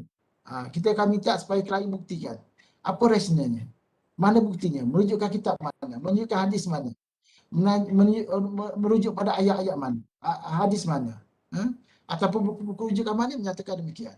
Kalau tak ada, itu hanyalah tanggapan kita sahaja. Itu hanya persepsi kita semata-mata. Itu hanya kepercayaan kita sahaja. Benda itu tak wujud sebenarnya. Tapi kita sengaja wujudkan. Menyebabkan kita rasa gelisah, kita rasa sedih, kita rasa muram, kita rasa kejut. Kita yang wujudkan. Diri kita menyebabkan merasa demikian. Kita sendiri yang memanipulkan diri kita. Kita sendiri yang telah menentukan diri kita berada dalam kesedihan dan kegelisahan.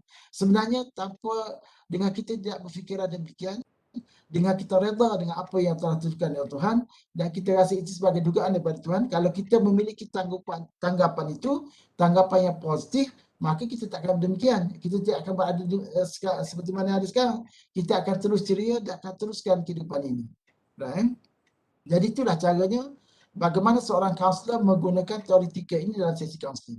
Di mana A itu ialah peristiwa yang berlaku, B itu ialah belief system yang ada dalam pemikiran klien, C itu ialah emosi klien akibat daripada belief system yang tidak menentu, kemudian D itu ialah dispute, di mana kaunselor akan dispute tanggapan negatif yang ada dalam pemikiran klien sehingga terwujudnya E. E itu ialah satu bentuk efektif ataupun keberkesanan dari segi pemikiran, pemikiran yang positif klien, emosi positif klien, kemudian behavior tingkah laku positif klien. Boleh? Boleh kan? Boleh, Boleh Doktor. doktor. Boleh faham kalau nak guna teoretikal ni, itulah cara dia. Yang pentingnya adalah kenapa klien itu bermasalah, kerana sistem kepercayaan. Kerana belief system. Bukan kerana peristiwa itu. Bukan kerana peristiwa itu, tapi kerana belief system. Kerana kerana sistem kepercayaan yang tidak rasional. Manusia mengikut teoretika ini menganggap bahawa manusia itu adalah unik. Manusia itu unik dan berupaya untuk menjadi rasional dan tidak rasional. Dalam situasi tertentu kadang-kadang manusia tidak rasional. Tidak rasional. Tambah bila kita berada dalam satu dugaan ujian yang begitu berat kan, kadang-kadang boleh menyebabkan lumpuhnya pemikiran kita yang rasional. Apabila kita diuji terlalu teruk sangat, kadang-kadang menyebabkan kita emosional. Apabila mental kita down, memang emosional akan menguasai. Gitu. Kecuali bagi orang-orang yang memiliki roh keimanan yang kuat dengan Allah SWT sahaja boleh mengatasi. Ada gitu. Komponen satu lagi ialah komponen roh, iaitu kejiwaan. Tapi dia tak sebut dalam teoretika ni. Teoretika ni sebab kerana teoretika Mak Saleh, dia tak sebutlah bagaimana nak menguatkan roh, bagaimana nak kuatkan spiritual. Cuma saya selitkan oleh kerana ialah you pelajar Islami kan. Jadi kaedah satu lagi, kuasa yang boleh menguasai diri kita ialah spiritual lah. Sebagaimana nak kuatkan spiritual ialah melalui ibadah tadi. Kuatkan diri hubungan dengan Allah, zikir, banyakkan mengaji Quran. Itu ya cara dia untuk menguatkan spiritual, untuk menguatkan kejiwaan. Apabila kita punya mental dah down, apabila kita dah mulai tu untuk menguatkan kembali mentaliti kita, untuk mempertahankan mentaliti kita supaya nafsu tidak menguasai kita, supaya kesetanan tidak menguasai kita, maka kita kena kuatkan alam ketuhanan. Itu alam kejiwaan. Itu alam roh tadi. Right? Supaya alam kemalaikatan yang berada dalam mentaliti kita tu kuat. Jadi yang boleh cajar alam kemalaikatan ni ialah alam ketuhanan. Bukan alam nafsu. Kalau mentaliti kita dikuasai oleh nafsu, memang binasalah. Akan wujud tafsiran tadilah. Ya halusinasi lah, nampak itulah, nampak inilah, tanggapan-tanggapan yang negatif lah. Itu puncanya kenapa? Sebab kerana kejiwaan kita lemah. Jiwa kita tak kuat. Jiwa kita tak kuat cajar dengan Allah SWT. Itu punca dia. Tapi dia tak sebutlah dalam teoretika ni dari segi kejiwaan tu sebut. Okay. Tapi dia hanya sebut dari segi mentaliti yang kuat. Mentaliti yang rasional. Manusia dilahirkan unik dan berupaya untuk menjadi rasional dan tidak rasional.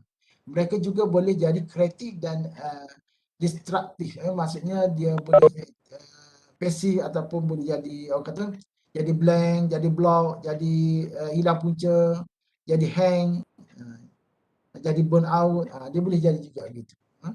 Dia boleh kreatif, dia boleh kritis, dia boleh lahirkan idea-idea yang bernas. Kalau dia berada dalam fikiran yang waras, namun begitu dia boleh jadi block ataupun mental block kalau sekiranya dia berada dalam keadaan yang tidak rasional. Dan keadaan yang begitu ditekan. Itu maksudnya. Gangguan emosi sebenarnya berpunca dari pemikiran yang tidak rasional. Apabila pemikiran kita dah mula down, tidak rasional, emosi akan mengatasi, akan melebihi, akan menguasai diri kita dalam kita bertindak. Contohnya kita akan jadi amuk, kita akan jadi marah. Sebenarnya awalnya pemikiran tadi lah, tanggapan-tanggapan tadi. Apabila kita banyak sangat tanggapan yang negatif, maka emosi kita akan membesar. Akhir sekali kita emosi ini akan mempengaruhi behavior. Sebab itulah kenapa akhir sekali terbentuk di behavior, kita akan jadi marah, panah barang, kita akan jadi amuk, kita akan jadi keluar perkataan yang kesat-kesat, keluar perkataan yang lucah-lucah, yang bukan-bukan. Maksudnya di wajah kita mula nampak bengis, macam macam rimau semua. Kita dah mula nampak benda garang, menggerungkan, menakutkan. Kita tak nampak macam ada kewujud ketenangan pada fikiran kita, pada muka kita, pada raut wajah kita. Sebab apa? Sebab pada masa itu kita telah dikuasai oleh nafsu. Kita telah dikuasai oleh emosi. Itu punca dia. Contoh pemikiran yang tidak rasional, I'm special, I'm not demand, them, I'm not them, I must be loved or care for. Saya mesti dicintai, ya. Saya seorang yang special, saya yang orang hebat. Ini antara pemikiran-pemikiran yang ada. Saya mesti disayangi, saya mesti dia biasanya dia bermula dengan perkataan saya mesti jadi yang terbaik. Saya apa lagi? Saya mesti segala-galanya saya mesti miliki. Maksudnya apa yang ada atas muka ini saya mesti miliki. Saya mesti seorang yang cerdik, saya mesti seorang pandai, saya mesti saya mesti berjaya, saya mesti cemerlang, saya mesti, maksudnya bila seseorang itu menggunakan perkataan saya mesti, maka biasanya itulah antara pemikiran-pemikiran yang tidak rasional. Saya mesti yang hebat, saya mesti yang terbaik, saya mesti yang itu. Dia berbeza dengan orang motivator. Dia sebenarnya dalam kaunseling kalau kita tengok, sepatutnya kalau dari sudut pandangan orang motivator, baguslah saya mesti cemerlang, saya mesti terbilang, saya mesti hebat, saya mesti special, saya mesti handsome, saya mesti lawa, saya mesti comel, saya mesti dicintai. Kalau tengok daripada sudut motivator, betul. Sebab motivator dia tak sama dengan kaunselor. Sebab dia kaunselor ni kita nak perturutkan berada dalam kategori yang dikatakan kaunseling ini berada dalam keadaan tengah-tengah. Berada di tengah-tengah. Ummatan wasatan. Maksudnya berada di tengah-tengah. Bukan melampaui batas ataupun bukan berada di peringkat bawah sangat. Tapi berada menjadi umat yang tengah. Umat yang tengah-tengah. Maksudnya bersederhana. Maksudnya berada di peringkat tengah-tengah. Ummatan wasatan. Ataupun dipanggil apa? Apa tu? Sederhana lah, maksudnya menjadi manusia yang sederhana, tidak melampaui batas, maksudnya tiada keinginan yang begitu melampaui batas, itu maksudnya. Dan ikut teori kaunseling, dia nak supaya kita berada di tengah-tengah, bukan terlampau over sangat ataupun terlampau di bawah sangat. Bagi orang motivator, dia nak kita over segala-galanya. Kita kaya, kita hebat, kita cemerlang, kita terbilang, kitalah segala-galanya. Segala jatuh bangun kita pada diri kita. Tak ada kena dengan orang lain. Itu orang motivator. Motive and action. Dan segala satu benda tu atas jatuh bangun atas tangan kita. Tak ada kena dengan orang lain. Itu orang motivator. Dia tak sama. Motivator dengan kaunselor berbeza. Tapi untuk kaunseling kita nak melahirkan seorang klien yang sederhana. Bukan berada di bawah pasif sangat. Tapi dia berada di suasana yang tengah lah, yang sederhana. Wasatiyah. Pemikiran karut dan tidak rasional adalah hasil daripada proses pembelajaran. Meniru apa yang ada, meniru apa yang ada, yang didengar dan belajar untuk membentuk fikiran dan sikap yang tidak rasional. Sebenarnya pemikiran karut ni yang tidak rasional adalah hasil daripada proses pembelajaran. Meniru apa yang didengar dan belajar untuk membentuk fikiran dan sikap yang tidak rasional. Contoh, kalau statement ni, siapa boleh bagi contoh? Pemikiran yang karut. Yang ada dalam budaya kita. Salah satunya. Dia sebenarnya panjang lagi huraian dia ni. Ini kira rekasan-rekasan saja boleh diartikan. Yang dikatakan pemikiran tidak rasional. Contoh dalam budaya Melayu, dalam masyarakat Melayu. Apa yang ada dalam adat istiadat kita. Yang dikatakan pemikiran tu hanya sekadar tiru-meniru dan sebenarnya itu tanggapan yang salah. Tanggapan yang salah. Tapi sebenarnya benda itu dah mula berkurangan setelah kehadirannya Islam. Setelah kehadiran Islam, maka ada setengah-setengah kepercayaan tu dah mula gugur lah, dah mula hilang sebab kadang-kadang kepercayaan yang kita percaya tu dia mendatangkan mudarat ataupun mendatangkan kerugian pada diri kita. Contohnya macam mana? Kalau jangan jaga tepi kain orang, Yang tu itu bukan adat tu sebenarnya, tapi adat kepercayaan yang turun temurun daripada generasi ke generasi. Contohnya katakanlah apabila kita keluar tiba-tiba ada ular melintas. Apa maksudnya? Kalau kita dah keluar kita tak boleh patah balik. Ada kan setengah-tengah pendapat ataupun setengah-tengah kepercayaan bahawa kalau kita patah balik kemungkinan akan berlaku kemalangan. Ataupun kalau bila kita keluar tiba-tiba ada ular melintas atau ada benda-benda yang bukan biawak melintas, makanya kita tak boleh pergi. Maksudnya kita kena patah balik masuk ke rumah. Ada kan? Ataupun kalau malam-malam bunyi burung hantu, itu maksudnya bahawa akan ada satu malapetaka yang akan menimpa keluarga kita. Adakah kepercayaan itu kan? Itu maksudnya itu jadi itulah yang dikatakan mempengaruhi pemikiran kita, mempengaruhi masyarakat kita. Ataupun apa lagi? Bunyi burung cabut gigi geraham. Apa dia? Gigi geraham cabut tanda mak mati. Macam itulah. Itulah dikatakan tanggapan yang karut yang telah diturunkan daripada satu generasi ke satu generasi yang boleh merosakkan pemikiran dan sikap. Telah menaikkan satu pemikiran dan sikap internasional. Contohnya bila bersalin tu kena kena bijak tanah lah, kena apa lagi? Kena cakar-cakar tempat untuk buang sial, kena mandi bunga lah, kena apa lagi? Kena masa mengandung kena yang pakai buah kelapa tu, yang pusing-pusing atas perut tu. Saya pun tak tahu istilah apa. Jadi itu tanggapan karut-marut yang ada dalam masyarakat Melayu kita dan sebahagian telah dibuang lah, ataupun ada setengah tu dia puja memuja kan, ada sistem puja memuja menggunakan buah kelapa, ataupun sembelihan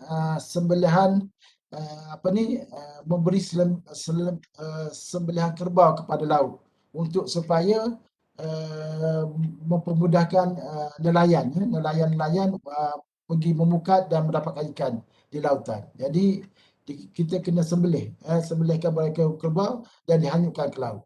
Itu juga kepercayaan dulu yang karut-marut, pesta puja pantai apa semua tu. Jadi salah satunya begitulah. Itu tanggapan yang salah, yang tanpa bukti, yang tiada bukti yang jelas. Itu bagi tanggapan bagi tanggapan teoretikal ini menganggap itulah punca kenapa klien kita ataupun kenapa kita bermasalah. Sebab kita memiliki suatu tanggapan yang tidak pasti, yang tidak jelas. Dan kita meniru daripada kita turunkan daripada satu generasi ke generasi yang ada dalam masyarakat kita. Manusia cenderung untuk melihat dan berfikir, berperanan dan bertindak secara serentak. Maksudnya kita boleh merasa, kita boleh fikir dan kita bertingkah laku dalam keadaan serentak. Kalau kita tengok, kita boleh melihat, kita boleh bertingkah laku, berfikir, beremosi, berperanan secara serentak. Maksudnya dalam masa yang sama. Bukan kata kita asing-asing, bukan kata pemikiran berada di tempat lain, emosi ada di tempat lain, tingkah laku berada di tempat lain. Tak ada. Kita boleh buat satu benda itu dalam keadaan serentak. Manusia berupaya melihat kekurangan diri, jadi berupaya untuk mengubah pandangan dan nilai tak sesuai pada dirinya. Manusia berupaya melihat kekurangan diri. So setiap kita boleh muhasabah diri. Kita boleh menilai diri kita. Dalam Islam dipanggil muhasabah diri, dalam dunia masalah dipanggil refleksikan diri lah, refleksi diri, ataupun kita boleh self-talk ataupun bercakap dengan diri. Sebenarnya kita boleh cakap dengan diri kita. Kita boleh cakap dengan diri kita yang ada di dalam, iaitu alam roh, alam kejiwaan. Kita boleh cakap. Kita boleh bercakap, boleh komunikasi sebenarnya dengan diri kita sendiri. Jadi berupaya untuk mengubah. Jadi maksudnya bila kita bercakap dengan diri kita tu, kita boleh mengubah pandangan diri kita, kita boleh mengubah persepsi kita, kita boleh mengubah tanggapan kita dan nilai kita yang tak sesuai yang ada pada diri kita. Kita boleh ubah. Kita sendiri berhak untuk berubah dan kita sendiri boleh berubah. Boleh berupaya untuk berubah dan boleh berupaya untuk melihat kekurangan diri kita. Itu yang dimasukkan dalam teoretik ini. Dan manusia tidak sempurna. Setiap manusia tidak sempurna dan manusia berbagai unik dan boleh buat kesilapan. Setiap manusia tidak sempurna. Anggapan teoretikal ini menganggap bahawa setiap manusia itu tidak sempurna, tidak komplit, tidak 100% baik. Maksudnya setiap kita ada kelemahan dia. Berupaya ubah proses kognitif, emosi dan tingkah laku. Kognitif, pemikiran, emosi dan tingkah laku. Maksudnya kita sebagai manusia ni boleh atau berupaya untuk mengubah pemikiran kita, tanggapan kita, dan kita boleh mengubah emosi kita daripada sedih kepada kita gembira, kepada ceria, dan kita juga boleh mengubah tingkah laku kita daripada kita pasif kepada kita aktif. Kita boleh ubah tingkah laku kita daripada kita merokok kepada tidak merokok. Kita boleh ubah tingkah laku kita daripada tidak solat kepada solat. Kita boleh ubah tingkah laku kita dari tidak mengaji Quran kepada kita mengaji Quran. Begitulah yang lain-lainnya. Maksudnya diri kita boleh ubah diri kita. Itu kuasa yang Allah Ta'ala berikan kepada kita. Sebenarnya saya pernah bagi contoh di mana apabila kita bina kereta, sebahagian kuasa tu kita beri pada kereta. Kuasa apa? Kuasa untuk kuasa untuk dia berjalan, di mana dia ada roda dia. Kuasa untuk dia bergerak, ke kiri dan ke kanan, kita letak steering. Kuasa dia untuk hidupkan roda-roda dia, di mana kita letak enjin. Kuasa untuk nyalaan lampu, kita letak lampu, kita letak bateri. Maksud sebahagian kuasa tu kita telah beri kepada kereta tu. Okey. Namun begitu, sebahagian kuasa lagi kita berada pada diri kita. Kuasa apa? Kuasa Swiss menghidupkan ada pada diri kita, di mana keadaan kecuali yang sekarang. Yang sekarang dia cuba reka di mana kereta tu boleh hidupkan diri dia sendiri. Kereta tu boleh hidupkan diri dia dan kereta boleh pandu untuk diri dia sendiri. Di mana tanpa pemandu pun boleh kereta tu boleh bergerak.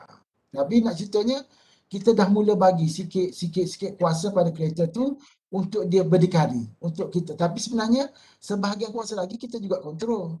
Begitu juga kita dengan Tuhan. Di mana sebahagian kuasa tu Allah telah beri pada kita. Jadi kita kena bertindaklah. Jangan kita salah gunakan. Kalau kita tersalah guna, seperti tuan tadilah, kereta tu salah guna kuasa yang kita berikan tadi.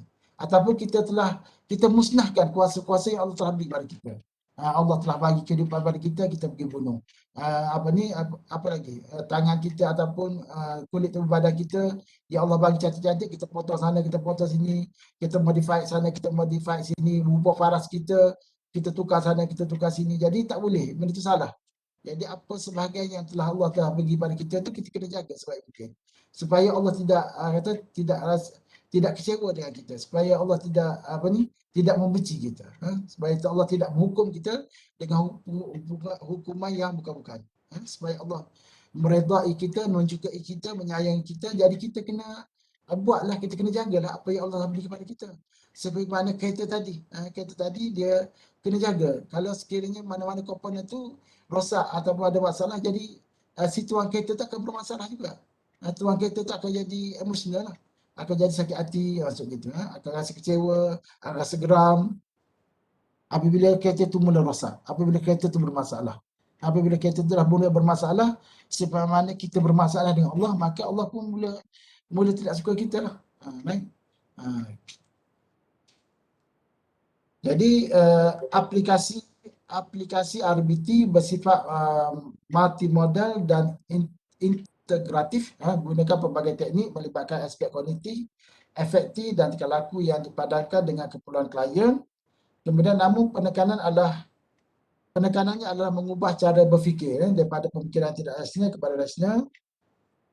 Terapi ini digunakan ke atas pelbagai masalah klinikal seperti anxiety, depression, obsessive compulsive disorder, personality disorder, eating disorder, anger, marital difficulty, parenting failures, kemudian dan lain-lain lagi lah.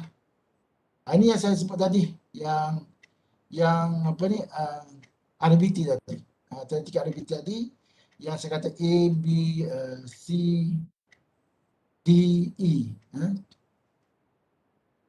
Yang dikatakan peristiwa A itu adalah peristiwa, B itu adalah belief system, C itu adalah emosi terhasil, dan D ialah dispute. Dispute maksudnya konfrontasi, penentangan ataupun pencanggahan. Dan perubahan E ialah perubahan pemikiran, emosi, tingkah laku yang baru, yang efektif. Okey. Pak teori RBT, sebab teoretikal ni dia lain dah ni. Yang ni di bawah Kaunseling Kerjaya, dia bukan berada di bawah teori kaunseling. Yang ni bukan teori kaunseling, bukan teori kaunseling dan psikoterapi. Yang ini ialah teori perkembangan kerjaya. Jadi setakat ni lah. Yang lain-lain ni saya akan situ dalam slide yang berasingan, contoh William Glasser, teori Carl Rogers, teori Gestalt, itu dalam slide yang lain. Jadi kenapa letak di sini dalam 4 teori? 1,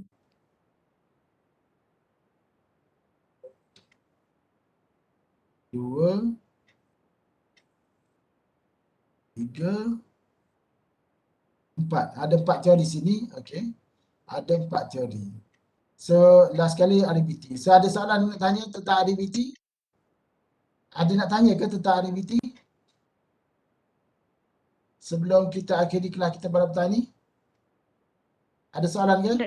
doktor nak tanya. Hmm, Ah, ya kan? contohlah kalau teori yang pemikiran karut tu dok. Kalau dia rasa apa tu?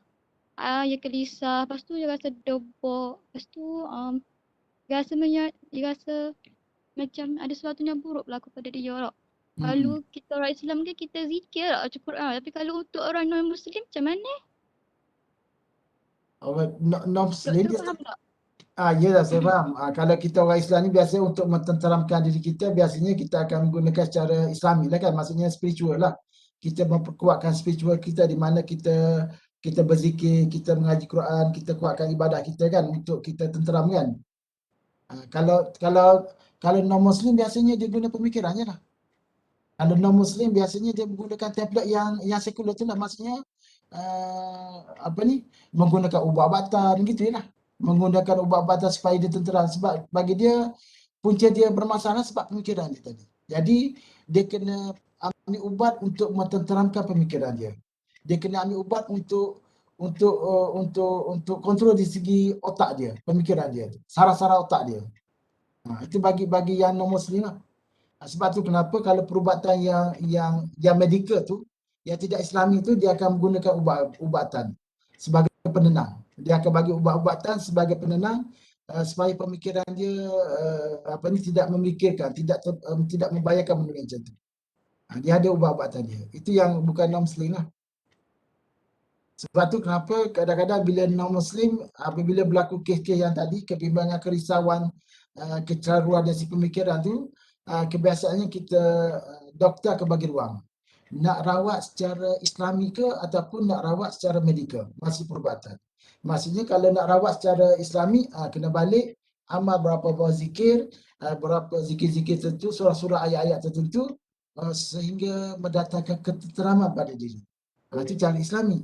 Kalau dia nak terus menggunakan secara medikal, iaitu menggunakan ubat, dia kena ambil ubat lah.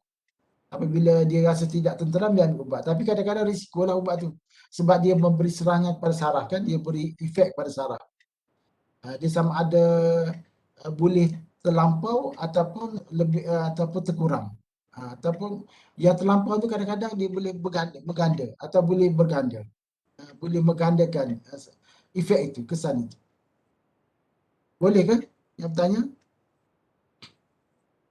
Sebab yang non-Muslim ni kita tak boleh rawat secara spiritual, tak boleh. Kita tak boleh kata balik nanti nak kena mengaji Quran, balik nanti nak kena berzikir, tak boleh. Memang kita perlu fahami dia, tangani dia secara teori kebarat ni. 3 komponen tu lah, mentality, emosi, behavior, itu saja. Dan kalau sekiranya tak menentu juga, dalam fizikal dia tu, dalam tubuh badan dia, kita kena masukkan ubat-ubatan. Itu saja cara. Kalau yang non-Muslim.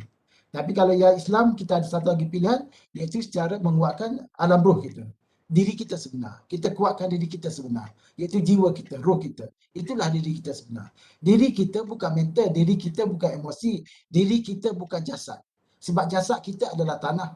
Mental kita pun akan terpisah. Dia tak ada satu perubatan sekalipun apabila seseorang tu meninggal, dia menyatakan bahawa mental dia keluar. Ataupun dia ni meninggal kerana emosi dia keluar. Tak ada. Malaikat semua perubatan mengakui bahawa apabila satu jasad itu meninggal, roh yang keluar. So siapa itu roh? Roh adalah diri kita. Itu maksudnya. Jadi bila roh keluar, kita akan terpisah dengan mental, kita terpisah dengan emosi, kita terpisah dengan jasad. Jadi diri kita siapa? Diri kita adalah roh. Itu maksudnya. Jadi untuk kita kuat, kita kena kuatkan roh. Itu maksudnya. Okay. Bila roh kita kuat, bila roh kita perkasa, insya-Allah yang lainnya akan dikuasai. Boleh kan? Itu cara Islami lah, kalau cara Islami. Tapi dalam cara sekular ni tak adalah. Sebab dia tak sentuh pun aspek tu. Sebab dia pun bukan Islam kan. Yang benetralitikal ni bukan Islam. Jadi dia tak sentuh lah aspek tu. Satu lagi sebab apa dia tak sentuh? Sebab tak boleh nak buktikan. Itu sebenarnya. Tak boleh nak dibuktikan dengan alat-alat tertentu secara moden. Yang teknologi ni. Mana kita boleh buktikan roh? Mana kita boleh buktikan? Macam mana kita nak detect roh? Tapi kalau mentality boleh. Kalau emosi boleh. Behavior boleh. Kita boleh nilai, kita boleh nilai dia. Kita ada alat-alat tertentu yang kita boleh nilai dia. Boleh kena pasti dia. Mentality, emosi kita boleh kena pasti. Behavior kita boleh kena pasti. Tapi spiritual tak boleh. Sebab tu kenapa dia tak termasuk dalam komponen ni. untuk yang non-Muslim. Tapi kita yang Muslim kena ada keyakinan, iaitu keimanan. Mempercayai bahawa spiritual itulah segala-galanya. Roh itulah segala-galanya. Sebab itulah kenapa aspek spiritual dia mesti ada keimanan. Keimanan, barulah kita ada keikhlasan. Keimanan, keikhlasan dan ketulusan. Kita ada ihsan, kita ada kebaikan, kita ada manfaat, dan kita ada ketulusan dan keikhlasan. Itulah level-level dia. Okey, boleh? Ada lagi soalan ke? Terjawab ke yang tanya tadi? Terjawab ke? Boleh. Yang bertanya tadi? Tidak. Boleh ke? Boleh doktor, boleh. Boleh ya? Okey. Ah, Dia gitulah. Okey, ada soalan lagi ke sebelum kita tangguhkan kita yang teori kejayaan ni dia tak termasuk ni. Nanti teori kejayaan Holland ni you akan belajar dalam perkembangan kejayaan, bukan di bawah teori bukan di bawah kursus ini, tapi di bawah kursus teori perkembangan kejayaan. Okey. Ada soalan lagi? Tak ada? Ada ke tak ada? Saya tanya ada ke tak ada, saya juga jawab. Tak ada. Tak ada doktor. Tak ada? Tak ada. Okey, kalau tak ada boleh kita tangguhkanlah kita pada petang di sini. Boleh doktor. Okey, sebelum itu marilah kita membaca, untuk kita tangguhkanlah kita pada petang di sini. Marilah sama-sama kita membaca tasbih kifarah dan surah Wa'as. Bismillah.